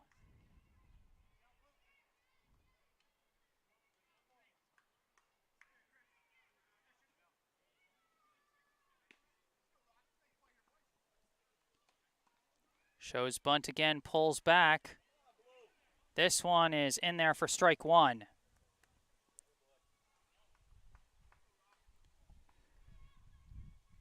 So O'Neill has been repeatedly showing bunt and then pulling back. Now there's a swing, hard grounder, fielded it short, on to second for 1, on to first. No, they missed, and the tying run is going to come in on the throwing error. Wait, did they miss second as well? What's happening? Wait, did they tag O'Neill? What is happening? No, Chin was running off the field after being tagged. Wait a second, why is everybody coming off the field? That's literally 2 outs. That's 2 outs. Why are the fielders coming off?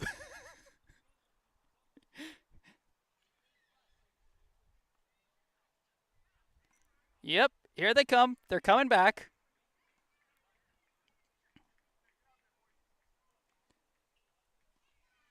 Today's episode of Sesame Street is brought to you by the number 3, which is still the number of outs you have to get to finish an inning. They get 2 on a very impressive and wild double play. The run does come in to score. That was a lot, so I can understand people getting kind of lost. Even I'm not sure what on earth to say there. A 6-4 fielder's choice. And then out at second is how you score it for O'Neill. Chin out at second on the fielder's choice. And then Sawada comes in to score on the play. So that's strike 1 to Andrew Silverman.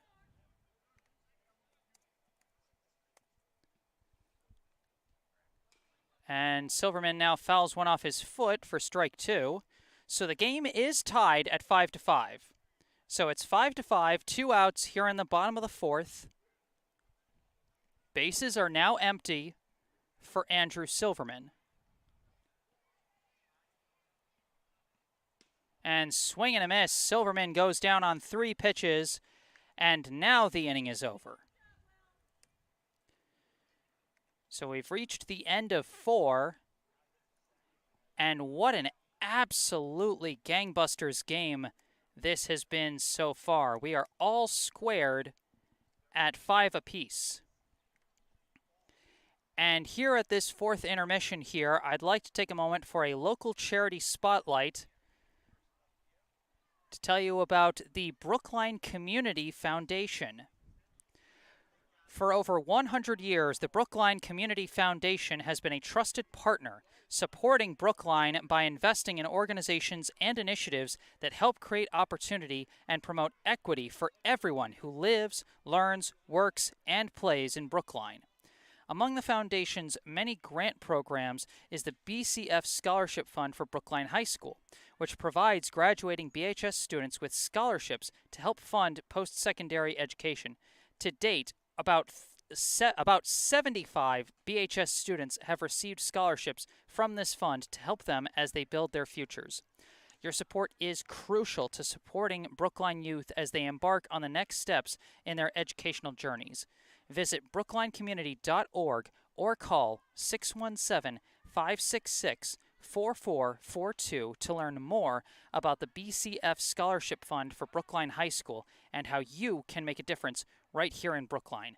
Once again, brooklinecommunity.org or call 617-566-4442.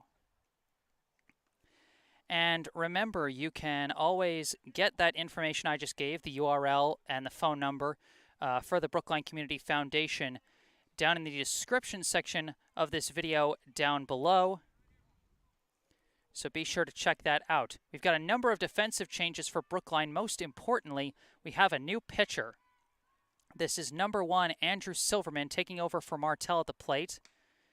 On the mound, rather. At the plate is Costa, who swings and misses for strike 1.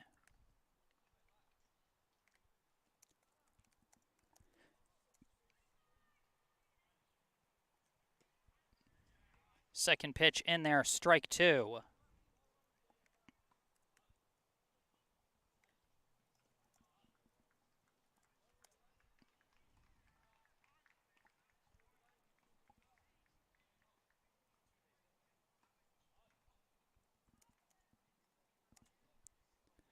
A brief pause. And that's ball 1. It's hard to tell immediately from the reactions, but that was just high.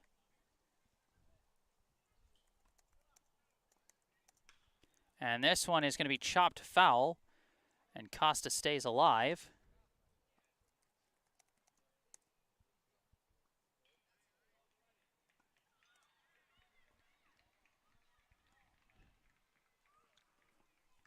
So 1-2 the count. Hard crack of the bat there, and it's juggled by Martell. Picks it up, throws, and it sails. But doesn't sail enough for Costa to make it to second. That one, to me, is a hard call between an infield single and an error. So that's one of the ones I'm going to have to check for the official score later. But for now, Costa reaches first base safely. Now up is the shortstop, number 11, Chris Shin. Quick throw back to first. Safe. That one was close, but Costa gets back safely. So Silverman, the new pitcher for Brookline. Jack Martell moves to shortstop. Owen Hoffman moves to left field.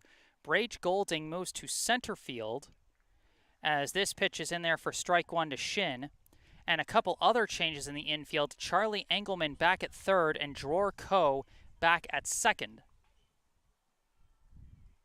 But other than that, everything else is the same. And that one's going to miss low for ball 1.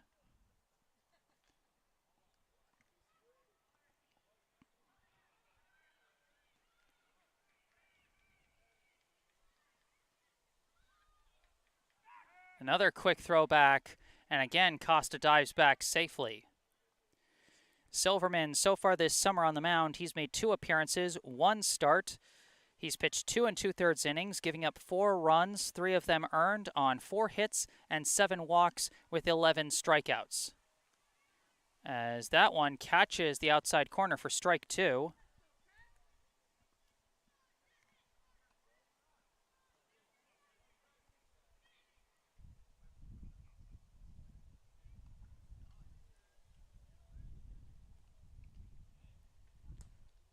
And that one's going to come in low for ball 2.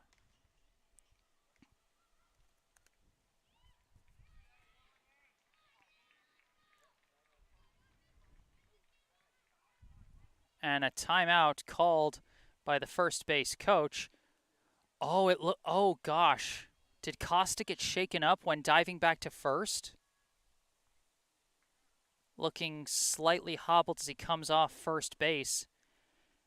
As a catcher, they could potentially bring in a pinch runner and not be forced to make the defensive replacement as a result. I believe that is the rule in this league as well. You know, don't necessarily quote me. All baseball leagues have their own rules, but it looks like Costa is going to tough it out after a brief break. Now the pitch is fouled off by Shin. He stays alive at 2-2. Shin, his last time up, he grounded into a 6-4 fielder's choice back in the third inning. And before that, he struck out to end the first. So 0 for 2 so far today.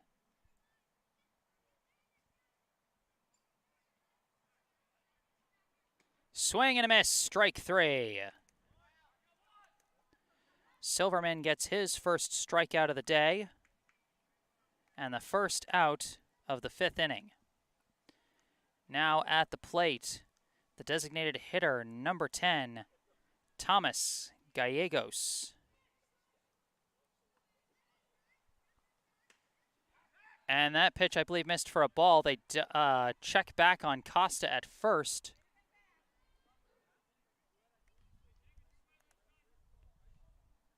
One and 0, the count to Gallegos.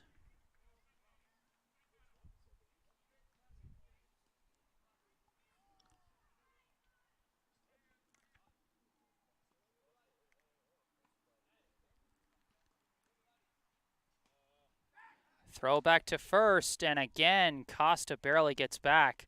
Silverman showing a quick move to first, but Costa has done well to dive back to first base every time. Swing and a miss. Strike 1. Oops, that was the wrong thing. There we go.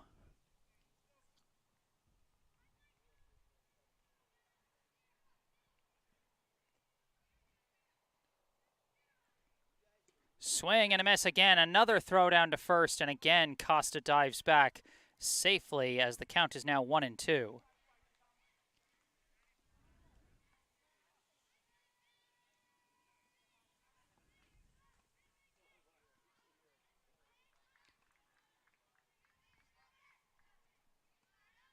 Now the 1-2 comes in high, 2-2.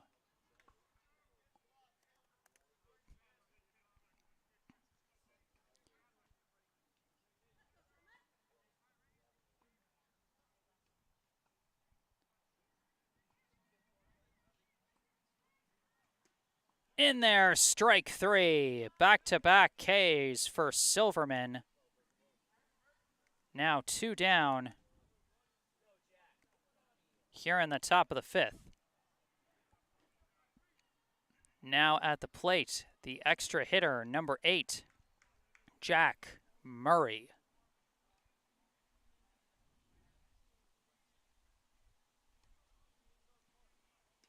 Swing and a miss, strike 1. You know, it is kind of interesting seeing the different kind of pitching styles. You know, Brookline had Martell out there for a while. He likes to mix up his speeds, put a lot of movement on the ball. Silverman is just gas. Fastballs all day, every day. As that one is in there for strike 2. And honestly, that's the perfect kind of style for a reliever. You know, you don't have to worry about tiring out your arm or anything like that. Just come in, throw gas, and however many innings you get of that, it's probably helpful out of the bullpen. That one just high for ball 1.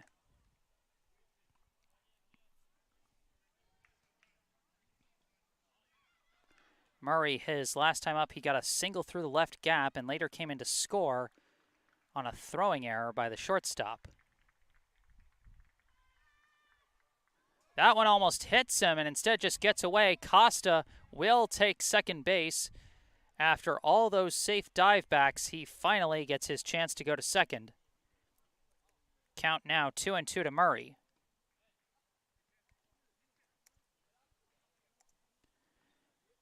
Are the umpires conferring to see if that hit Murray?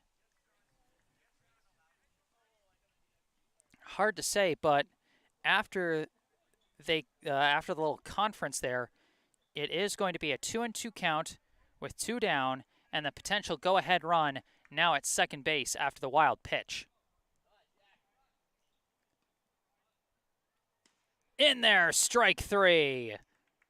Silverman, 3 straight strikeouts to put an end to the top of the 5th inning. Going to the bottom of the 5th, we remain tied. Brookline 5, Reading Red 5. Due up for Brookline is going to be the 4, 5, 6 hitters, Liu, Vankowski, and Golding.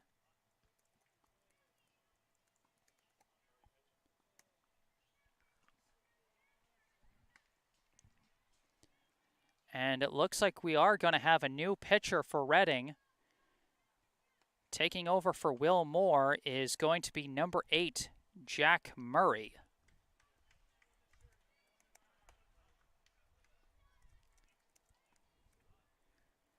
So another pitcher leaves with a no decision. Every pitcher who has ever left this game has always left when it's been a tie game. You know, there have been points where teams have led over one another, but the points where relief pitchers have been brought in have only been at points where the score is tied. Absolutely wild game, this one.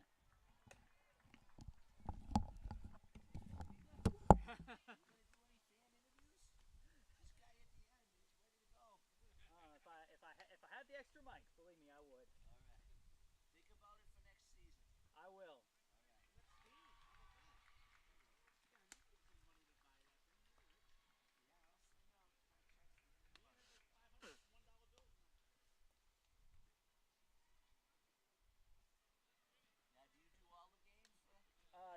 Yeah, Brookline commissions me. I'm an independent freelancer, but they commission me for all their games. Is this all your stuff or the town's?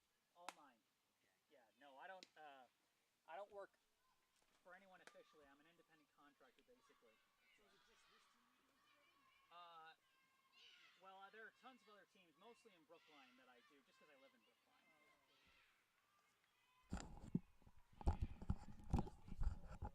Oh no, plenty of sports. Baseball, basketball, football, hockey, soccer, lacrosse, you name it.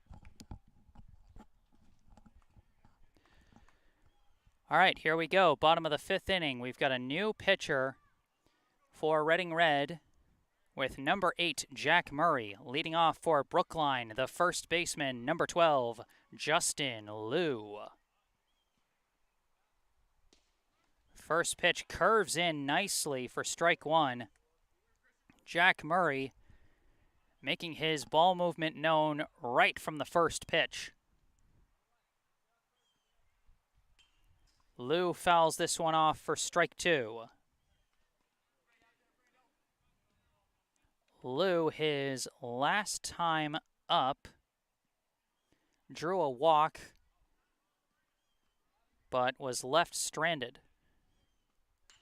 He reaches out, golfs this one out to center. It's being tracked by Andrikopoulos, and he's got the catch near the wall for out number 1.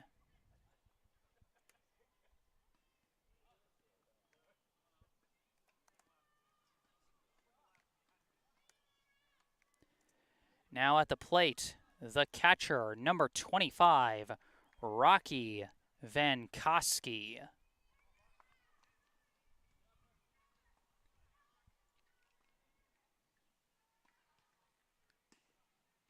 That one misses, ball 1. You know, a lot of credit has got to be given to Vankowski defensively.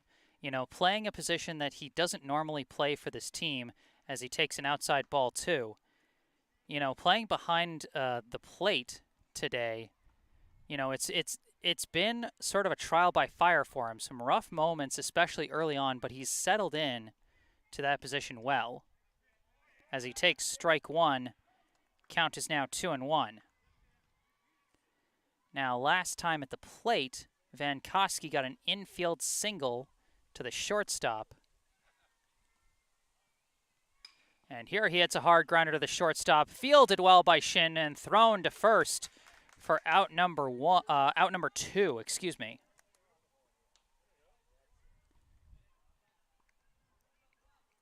Again, for a game where Both teams have scored 5 runs. There's been a number of strong defensive plays. There's been some defensive errors as well. And I think we've got a pinch hitter here, as that one's in there for strike one, because this is not Brage Golding, who is due up in the order. I can't see the jersey number, but someone is batting in place of Golding, as this one skips in the dirt for ball one.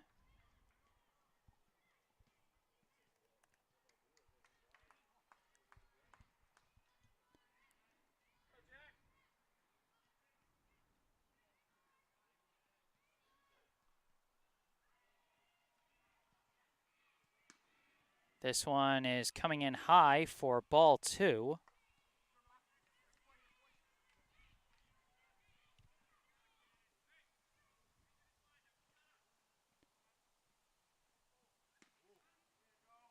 That one catches the high end of the zone for strike two.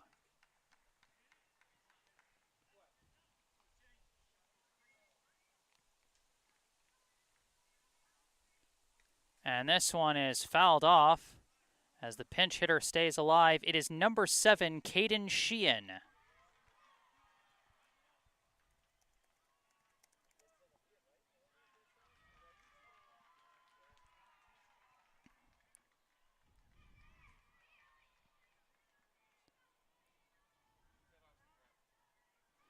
So timeout is called. It's a 2-2 count to Sheehan. Sheehan, so far this season, he is 1 for 5 with a walk as he hits a grounder here over to third, fielded cleanly, thrown to first, and that's going to be out number 3. Brookline goes down in order in the bottom of the 5th. I think that might be the first inning from either team that the batters have gone down 1, 2, 3. Let me check that real quick.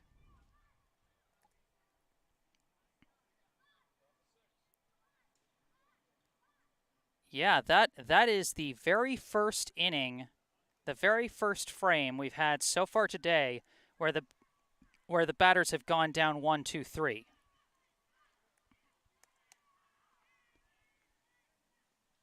So an impressive frame there from Jack Murray and the Reading Red defense. And now Andrew Silverman back out on the mound for Brookline.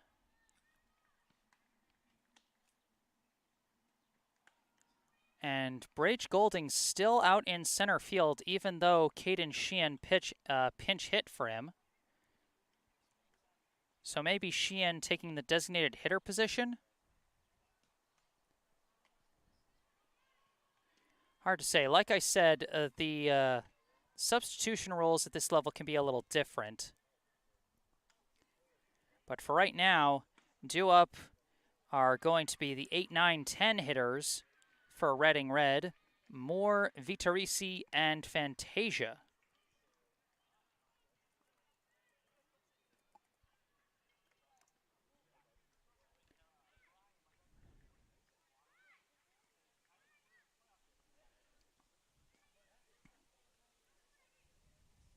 Now up at the plate, the extra hitter, number 7, Will Moore. First pitch, and he slices this one. It's going to stay in play, and Liu is going to be under it in foul territory for out number 1.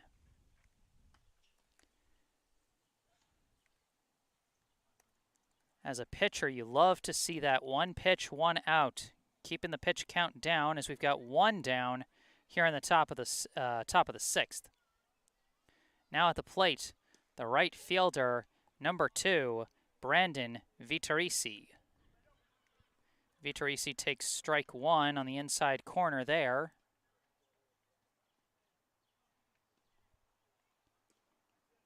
And that one is going to miss low and away for ball 1.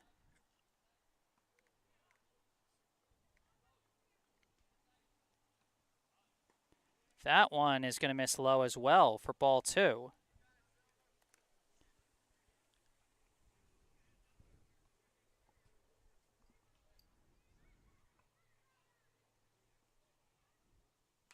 This one is going to be sliced out of play for strike 2.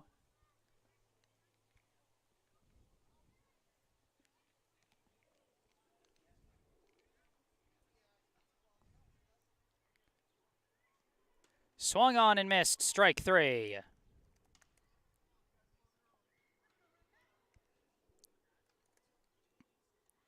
Silverman now with 4 strikeouts today already. Now coming up to the plate, the second baseman, number 5, Christian Fantasia. Big swing and a miss, strike 1.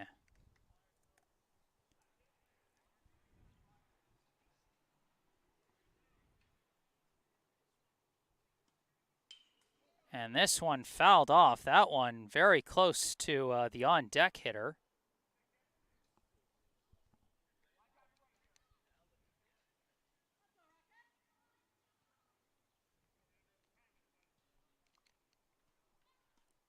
Owen to the count. Strike 3. Andrew Silverman on a tear so far in this relief outing. 7 batters faced, 5 down on strikes. The bullpen arms putting in work here late into this one at Warren Field. As we get ready to head to the bottom of the 6th inning, Murray back out for another inning of relief after an impressive 1-2-3 outing in the bottom of the 5th. And he will be facing Coe, Martell, and Hoffman.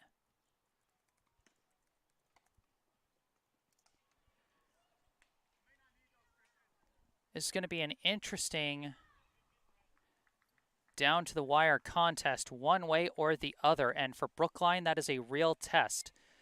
Like I said, they've scored in double figures in each of their 3 wins so far, but each of their 2 losses so far came in one-run ball games. So Brookline so far is 0 for 2 in one-run games.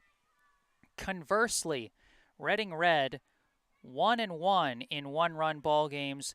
They opened the season with back-to-back nail-biters. They lost the first 2-1, won the second 1-0.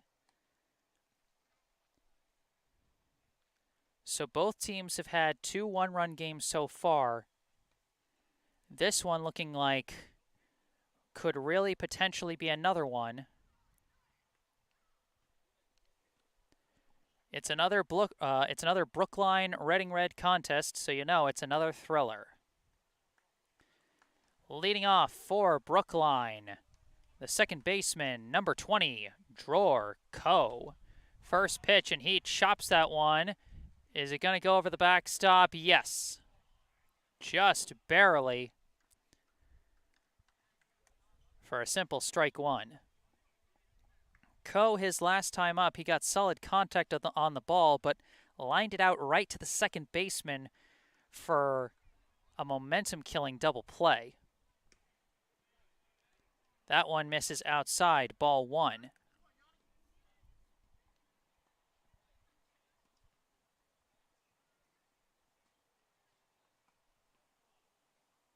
And there's a grounder, kind of dies in the grass, juggled at second, thrown to first, not in time.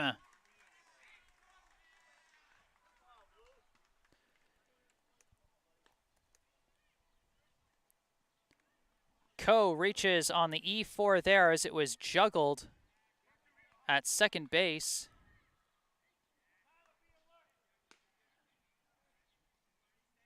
By Will Moore, and now with a runner at first, up comes the shortstop, number 6, Jack Martell. Coe takes off on the first pitch, comes in low, throw down to second. Got him!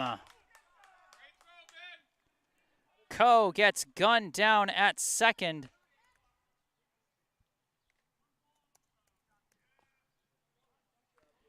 And just like that, 1 down here in the bottom of the 6th.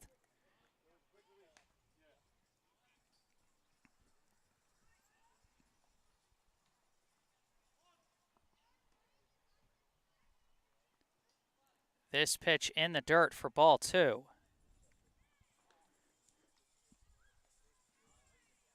Martell, his last time up, he flew out to end the 3rd inning. And then before that, he had an RBI double in the 2nd. Check swing foul on that one makes it 2-1. So Martell has been launching them to the outfield, and so far it's given him a 1-for-2 day with a double, a run scored, and an RBI.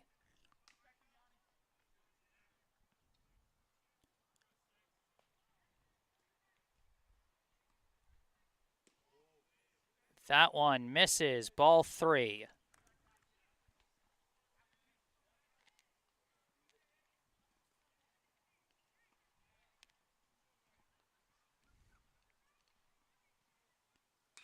Another big swing, but again, it's being tracked by the center fielder at the wall. What a catch!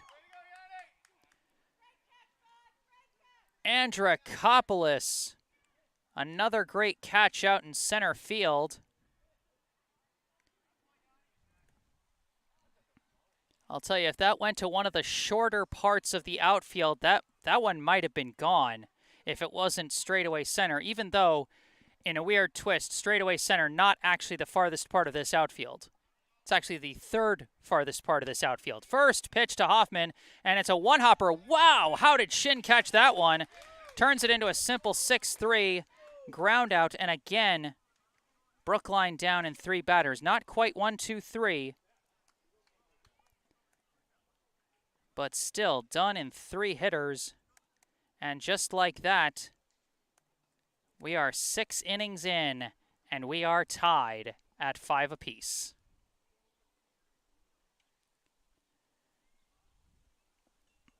It's going to be the top of the order coming up for Reading.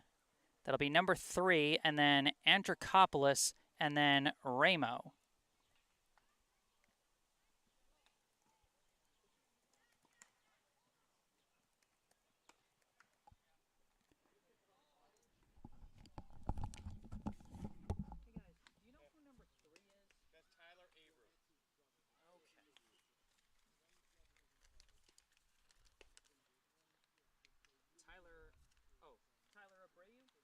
Thank you.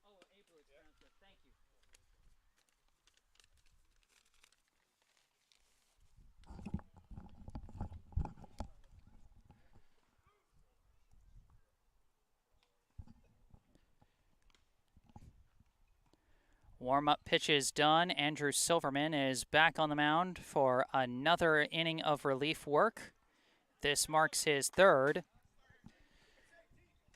Leading off for Reading Red is number 3, Tyler Abreu.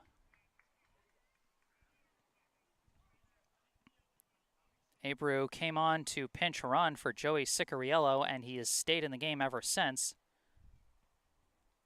Big swing and a miss there for strike 1.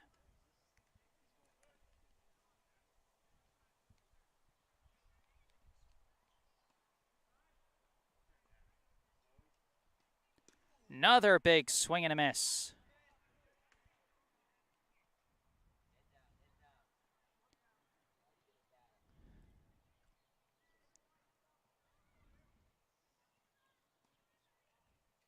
And this one gets good contact. This is sailing out to right center. Golding on his horse, chasing it all the way to the wall. He is going to hold at second with a leadoff double. A huge hit by Abreu.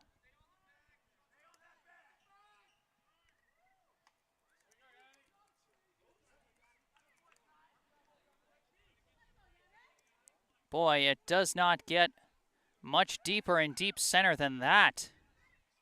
An absolute missile from Tyler Abreu, and now the go-ahead run is in scoring position. At the plate, the center fielder, number 9, Yanni Andrikopoulos. That one in the dirt, blocked well by Vankowski, and that'll simply be ball 1.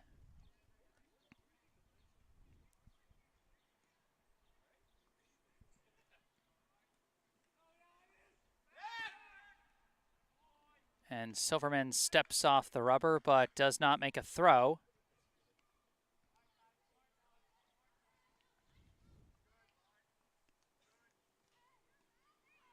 Now the pitch is swung on and missed. Might have got a piece of it, but either way, that's strike one. Andrikopoulos, his last time up, he got an infield single.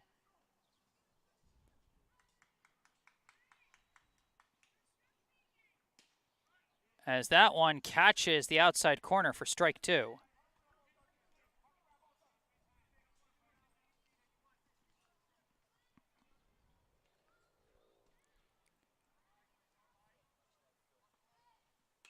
And now here's a grounder over to third. It's fielded, thrown to first for the out, and the runner is going to advance to third.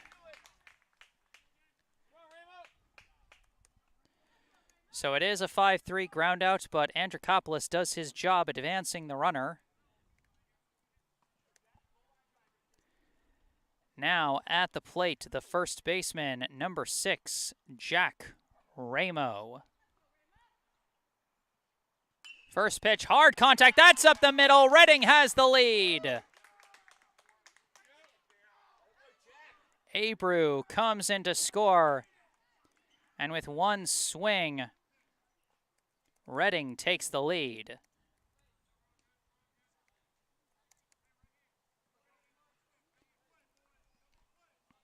Now at the plate, the catcher, number 22, Ben Costa. That pitch is going to be high for ball one.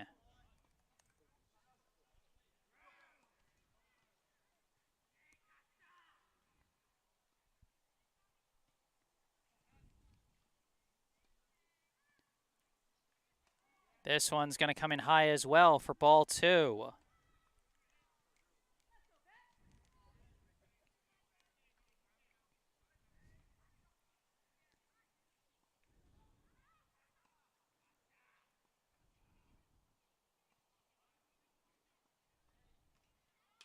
And this one's another grounder to third. Fielded again, thrown to second for one. On to first, not in time for two. But they do get the second out on the fielder's choice.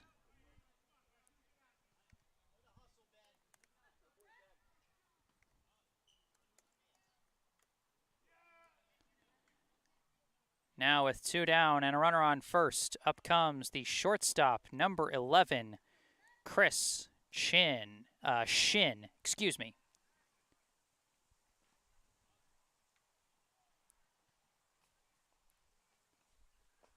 And this one is jammed, and it's going to be caught on the pop-up by Liu.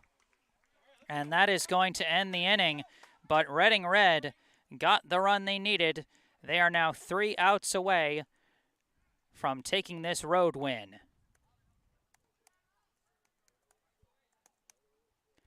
Murray returns to the mound. He'll be facing the 10-1-2 hitters for Brookline. So that'll be Sawada, Chin, and either Engelman or O'Neill. I'm not entirely sure.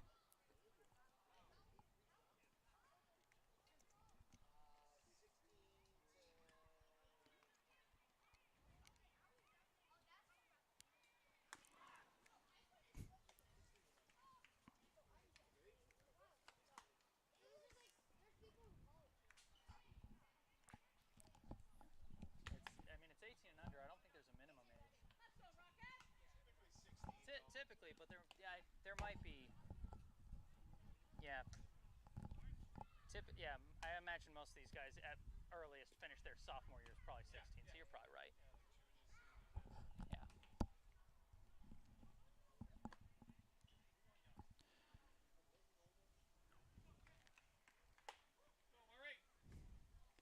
Jack Murray back on the mound.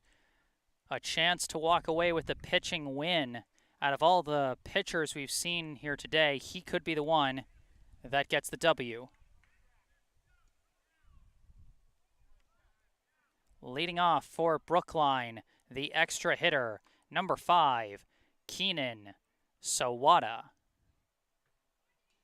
First pitch he chases and fouls it off for strike one.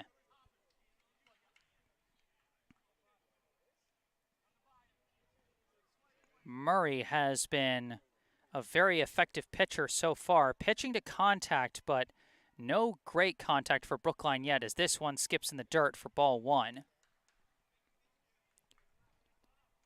He's just attacked the zone, and his fielders have backed him up. Sawada, his last time at the plate, he got a bunt single, stole second as part of a double steal that brought in a run. And now he takes strike 2.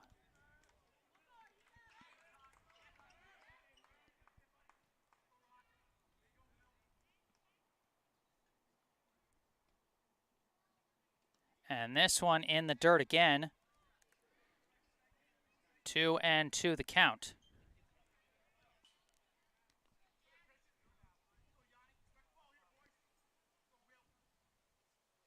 And he hits a high bouncer up the first base line. He's racing the ball, and he's going to beat it. That's about the only way you can get an infield single to first base. But Sawada does it, and just like that, the tying run is on base. Now at the plate for Brookline, the right fielder, number 15, Devin Chin.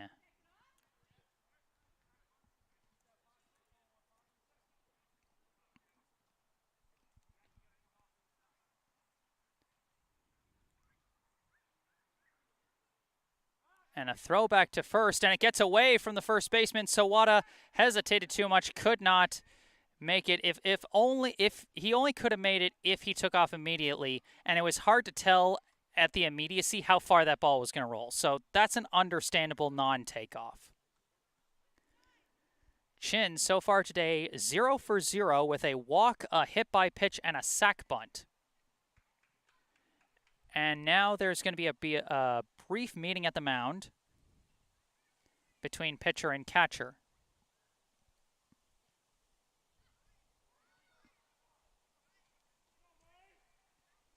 Looks like they've got the third baseman pulled in, which is an understandable position. Chin has laid down a sac bunt once already, and Brookline already has 2 bunt singles on the day.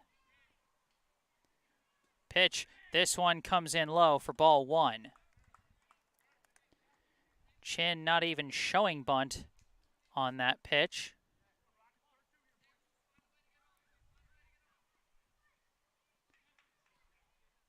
And now Sawada takes off. The bunt whiffs. A hesitated throw down to second, skips into center field, but well covered by Andrikopoulos.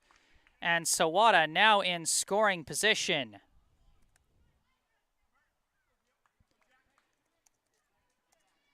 Almost like a good bunt whiff of sorts from Chin. I think that threw Costa off just a little bit, and so he pumped once before he made his throw down to second, because I think he was almost surprised to have the ball in his glove. Now Chin bunts, lays it down right in front of him. Costa chasing it down, cannot make the throw in time. Another bunt single. Just call them the Brookline Bunt Masters. A third bunt single from a third different player. And now Brookline with the tying run just 90 feet away and the winning run on first base.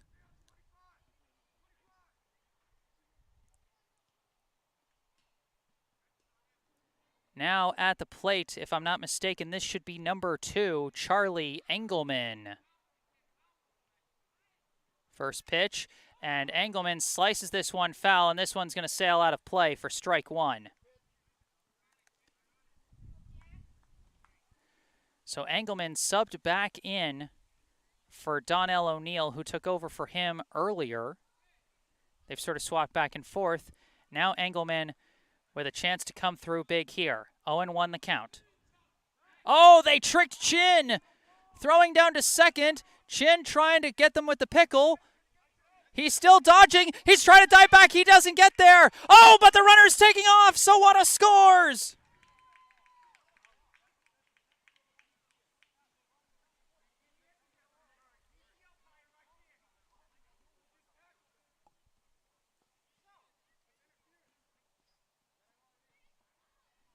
Oh, Redding is trying to argue runner interference because the fielder tripped while tagging Devin Chin. Are they trying to say, what is happening here? This is a weird situation. a great pickoff move by Murray. Devin Chin, which looks hurt, which I think is probably the most important thing right now. Certainly hope he's okay.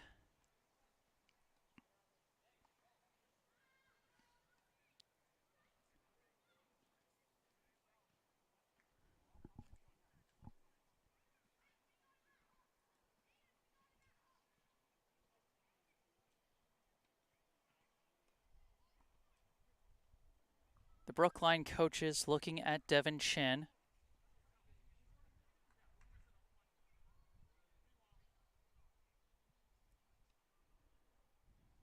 So the Brookline coaches trying to discuss things here. Chin is back on his feet, but he looks really hobbled as he's walking off.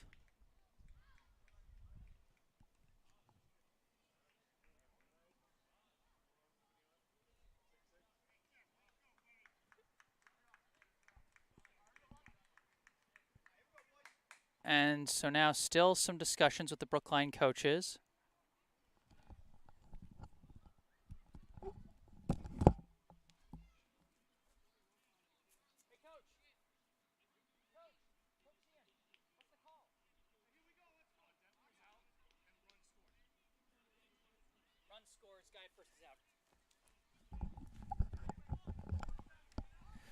Okay, so the call is that Chin is out, but Sawada scores, so this game is tied. Count is still 0-1 to Engelman. As that one misses, 1-1 the count.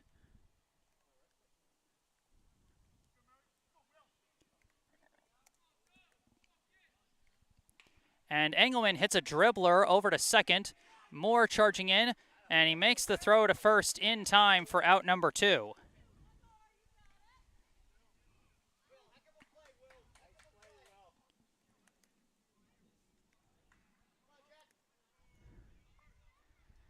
And now at the plate for Brookline with 2 down and the bases empty is Andrew Silverman as he takes ball 1 high.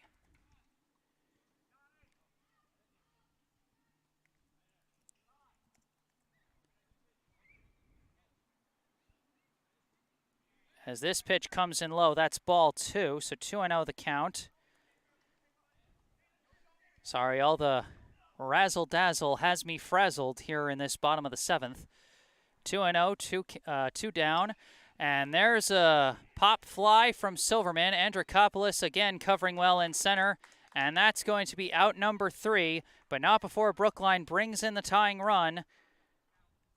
2 magic words here, people. You know them. You love them. Extra innings. Brookline now going into their second extra inning game so far this season. Of course, the season opener out at Medford ended with the teams going to extras. Brookline lost that one in 8 innings by a final score of 8-7. They now go into the top of the 8th, tied at 6 apiece. And I imagine we're going to see a substitution defensively for Brookline over at first. Yeah, it looks like they're going to bring in Tae To, number 18, put him at first base where Justin Liu used to be. They're going to move Justin Liu out to left field and then move Owen Hoffman out to right field where Devin Chin used to be before he got hurt. So again, we certainly hope that Devin Chin is okay.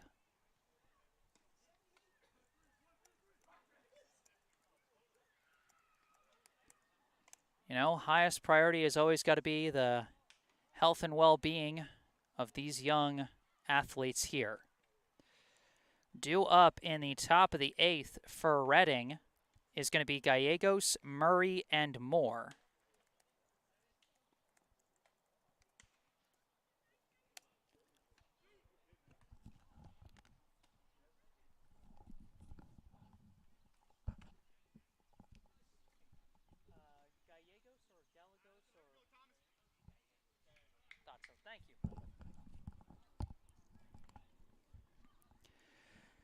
All right, here we go. Top of the 8th inning. Silverman back on the mound after his offense had his back and prevented him from taking the loss in the 7th inning.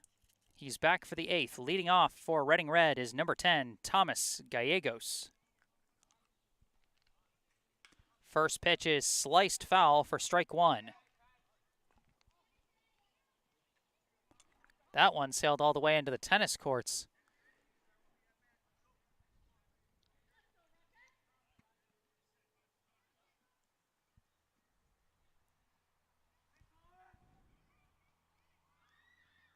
And this one's a hard contact. That's going to bounce past the third baseman, and it's going to bounce past the left fielder, but not far enough as Liu recovers it. A couple of weird hops as Gallegos leads off with a single. The go-ahead runner now on first. Now at the plate, the pitcher, number 8, Jack Murray.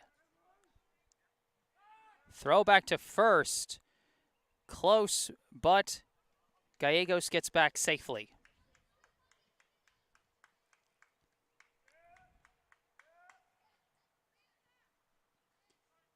That one's in there for strike 1.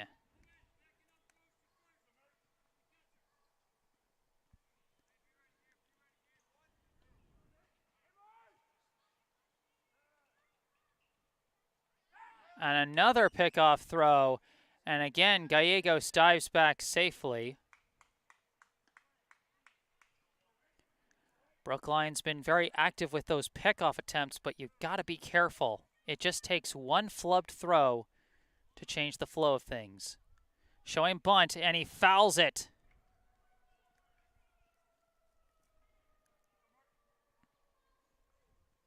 Engelman had a big jump on that one, and Silverman threw that pitch perfectly low. So even if Murray had gotten that in fair territory, there's a big chance he would have popped it up right into Engelman's glove. 0-2 the count. Swing and a miss, strike 3, throw down to first, and Gallegos back safely, but that's out number 1 here in the 8th. Now at the plate, the second baseman, number 7, Will Moore.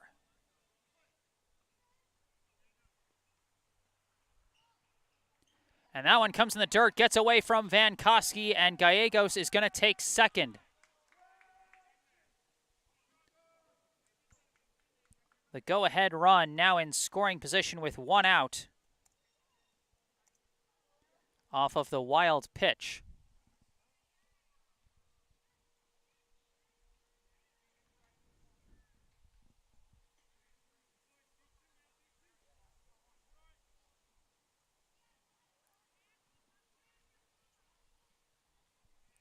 One and 0 the count to Moore. As that one in there for strike 1.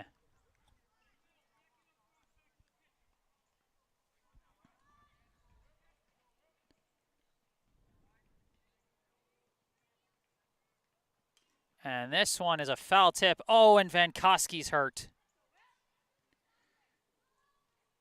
Oh. I'm trying to figure out if he took that in the hand or if he took that in the wrong place. Oh, I think he took that in the wrong place. Oof. Yeah, I think this is one of those instances where it just hurts.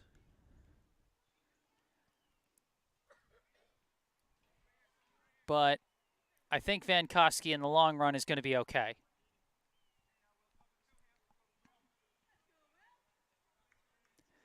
One and 2 the count off that foul ball by Moore.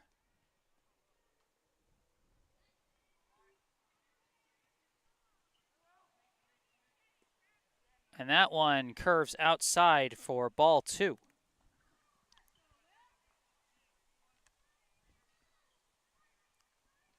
Silverman checking on Murray at second.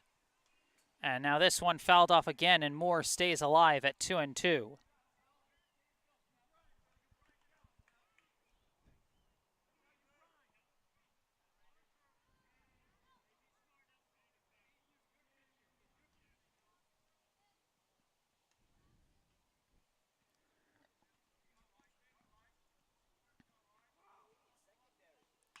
And there's a grounder, and it's chased down by Coe. Throw to first. Just barely. That was one of the wildest 4-3 groundouts I've ever seen. That's why they always say there's no such thing as a routine play at the high school level, and that play proved it right there. Runner advances to third. Go-ahead run, 90 feet from the plate. Now at the plate is the right fielder, number 2, Brandon Vitorisi. In there, strike one.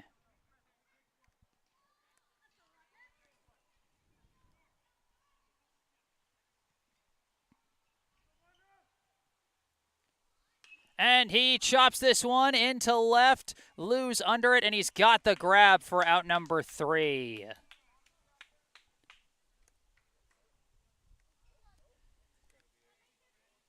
Reading makes it interesting in the top half of the 8th, but they ultimately leave a runner stranded at third. Now we head to the bottom of the 8th inning. Due up for Brookline as they try to put a close on this one. It'll be the 4, 5, 6 hitters, Liu, Van Koski, and either Golding or Sheehan. Again, not sure.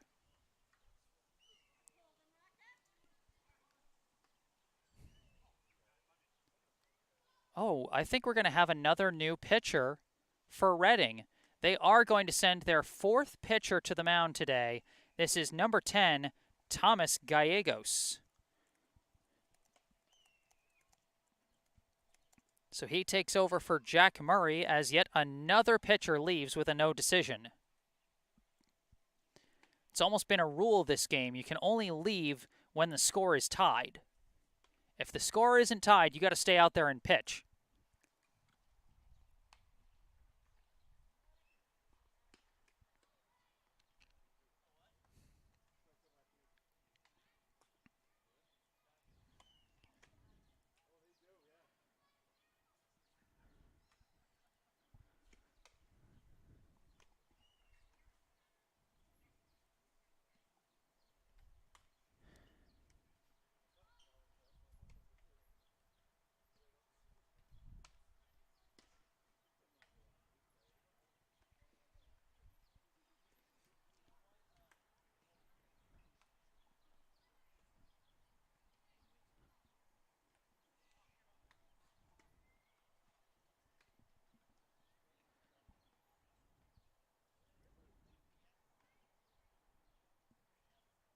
So first to the plate for Brookline is going to be Justin Liu, who is now out in left field, made that catch to end the top of the 8th. He is 0 for 2 so far today with a walk, a strikeout, and most recently a flyout to center. Following him is Rocky Van Koski, who has gone the distance in a less familiar position as the team's starting catcher. And at the plate so far, Van Koski is grounded out in the 5th.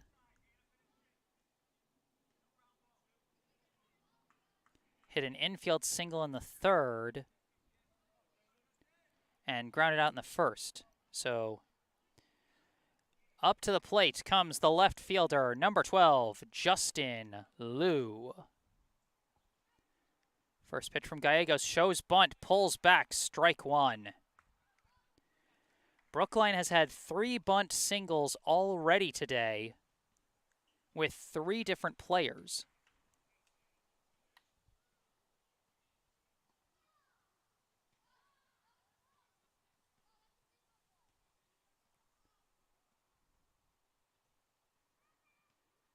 As this one comes in high for ball 1.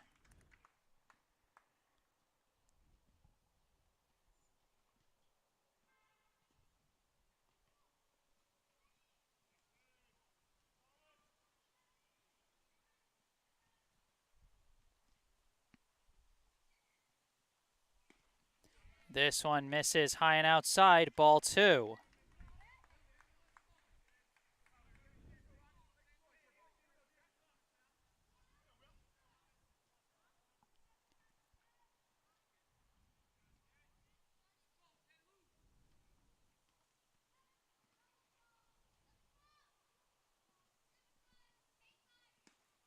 That one's in there, strike two. 2-2 the count to Liu, here to lead off the bottom of the 8th inning. Still tied at 6 apiece.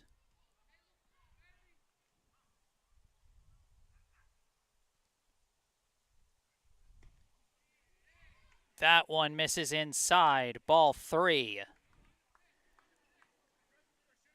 Liu and Gallegos have battled their way to a full count, here to lead off the bottom of the 8th inning.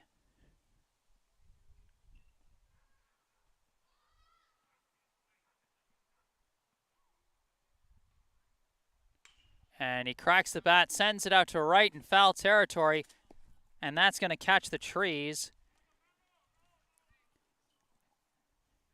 And so Liu is going to stay alive at 3-2.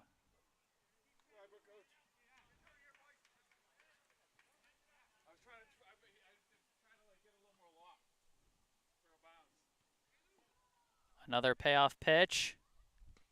In there, strike 3.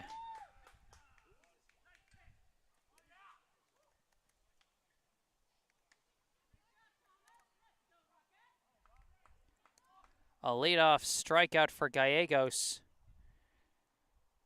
That's a big confidence boost for the relief pitcher.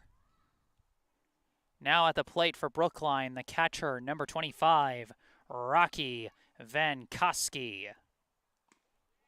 First pitch comes in high, ball 1. Vankoski 1 for 3 so far today.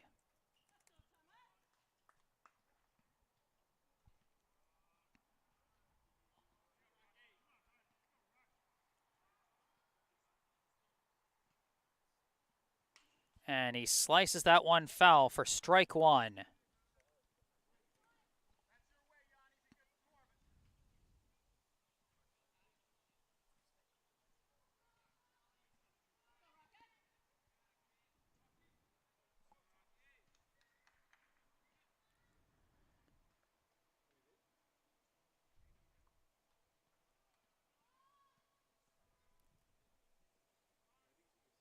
And a timeout called.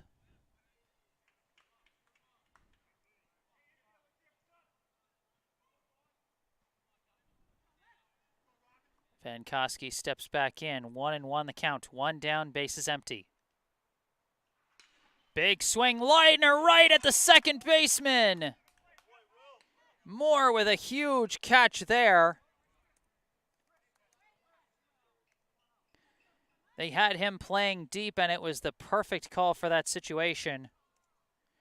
Now 2 down with the bases empty. And up comes the center fielder, number 10, Brage Golding. And reaches out and fouls this one off for strike 1.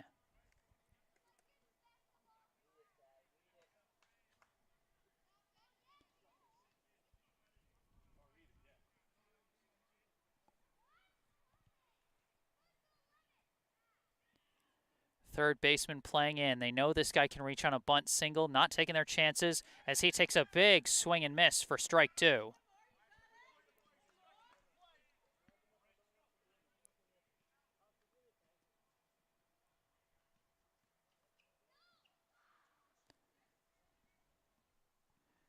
Owen to the count. And Golding gets a piece of it and stays alive.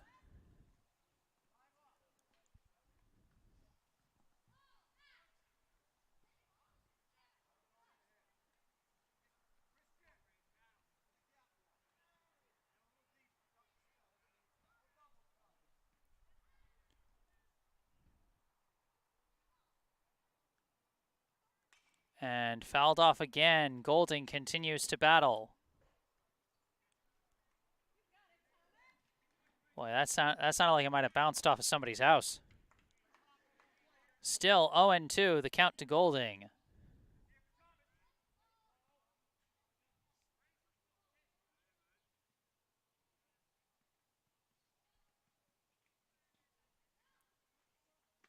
That one comes in high, ball 1.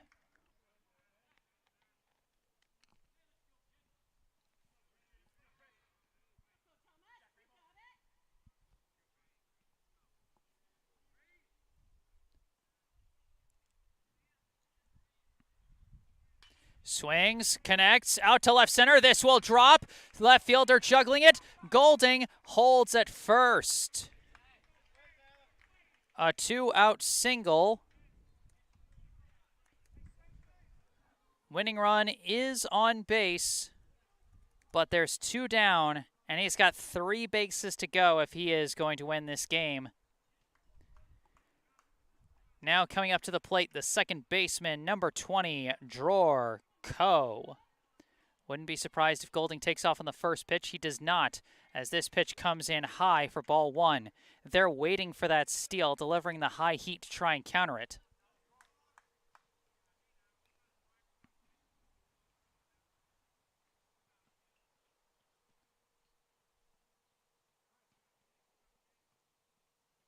Swing and a miss, strike 1. Golding almost seems to be taking more of a defensive approach to his footwork on first. Worried about the potential pickoff. I mean, after that nice pickoff they pulled on Devin Chin. Here goes Golding. Pitch high for ball 2. And Golding doesn't even slide. He just takes it standing. The speed of Brage Golding is a dangerous weapon. Now, totally different situation. Winning run in scoring position. He's one of the fastest guys on the team. A hit to the outfield could end this. 2-1 the count. Of course, an out keeps this going.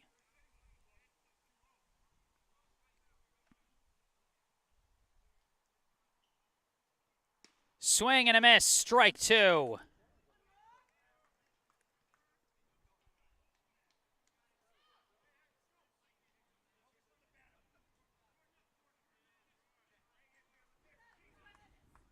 Two and two. They might just send Golding on this pitch. Swing and a miss, strike 3. Gallegos comes through and holds on to the tie. We are running out of sunlight here at Warren Field as we are tied through 8 innings. Oh, and they're going to call it. Oh, they're going to call it. We're going to finish with a tie.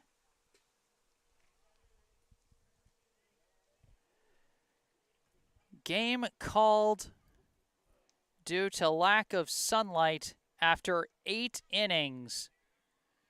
Your final score, Brookline 6, Reading Red 6.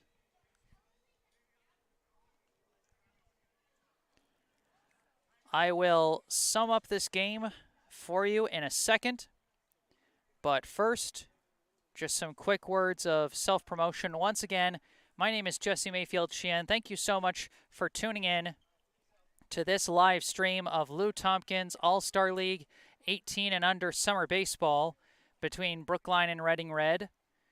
If you enjoyed the broadcast, be sure to hit that like button. Also be sure to subscribe to the channel to stay up to date on all my upcoming live streams. I'm going to have another one tomorrow as Brookline heads out to Woburn, and then again on Wednesday as they head out to Reading to take on Reading Black.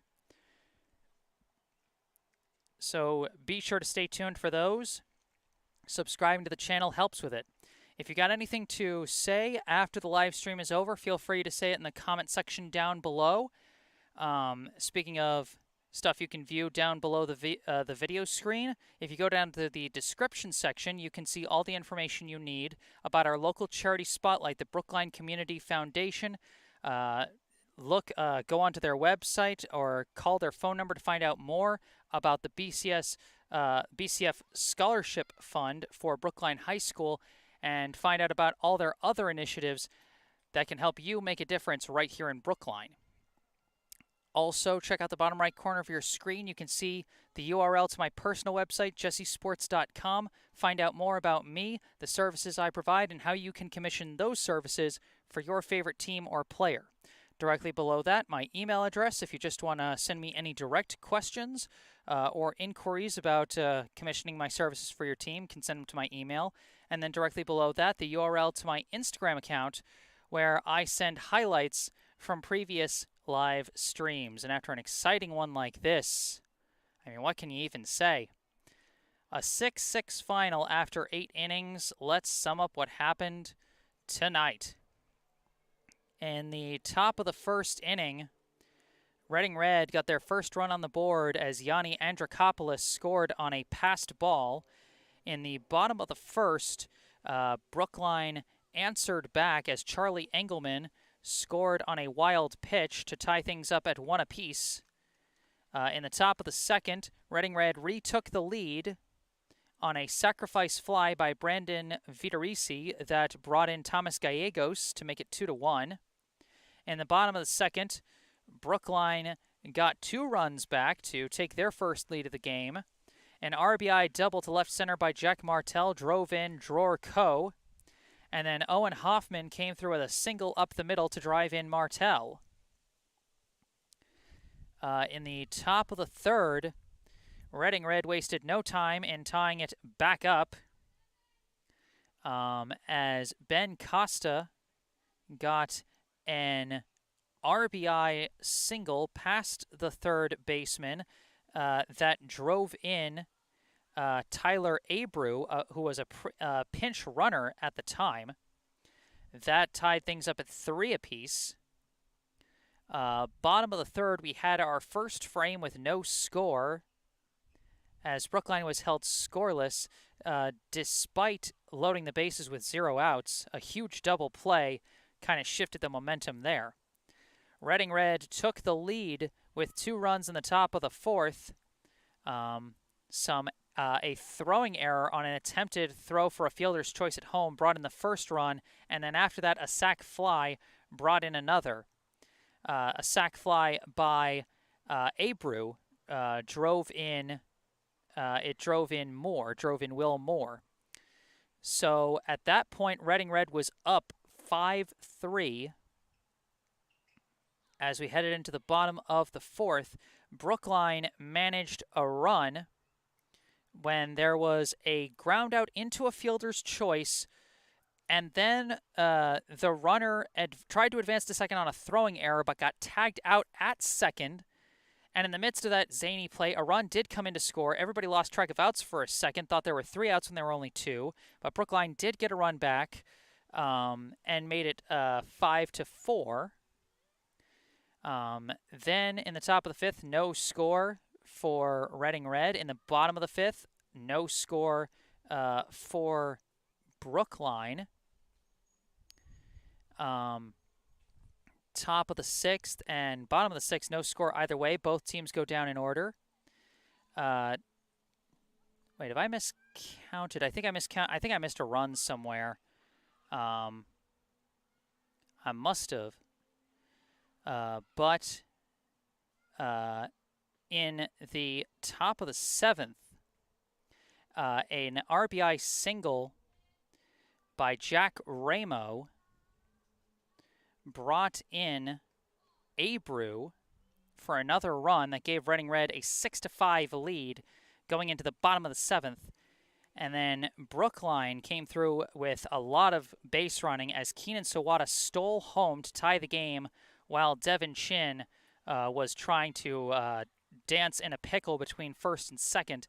After basically getting picked off, he stalled out the fielders long enough to allow Sawada to score and tie this game. That would be the last run that either team would score. So, zany plays all around.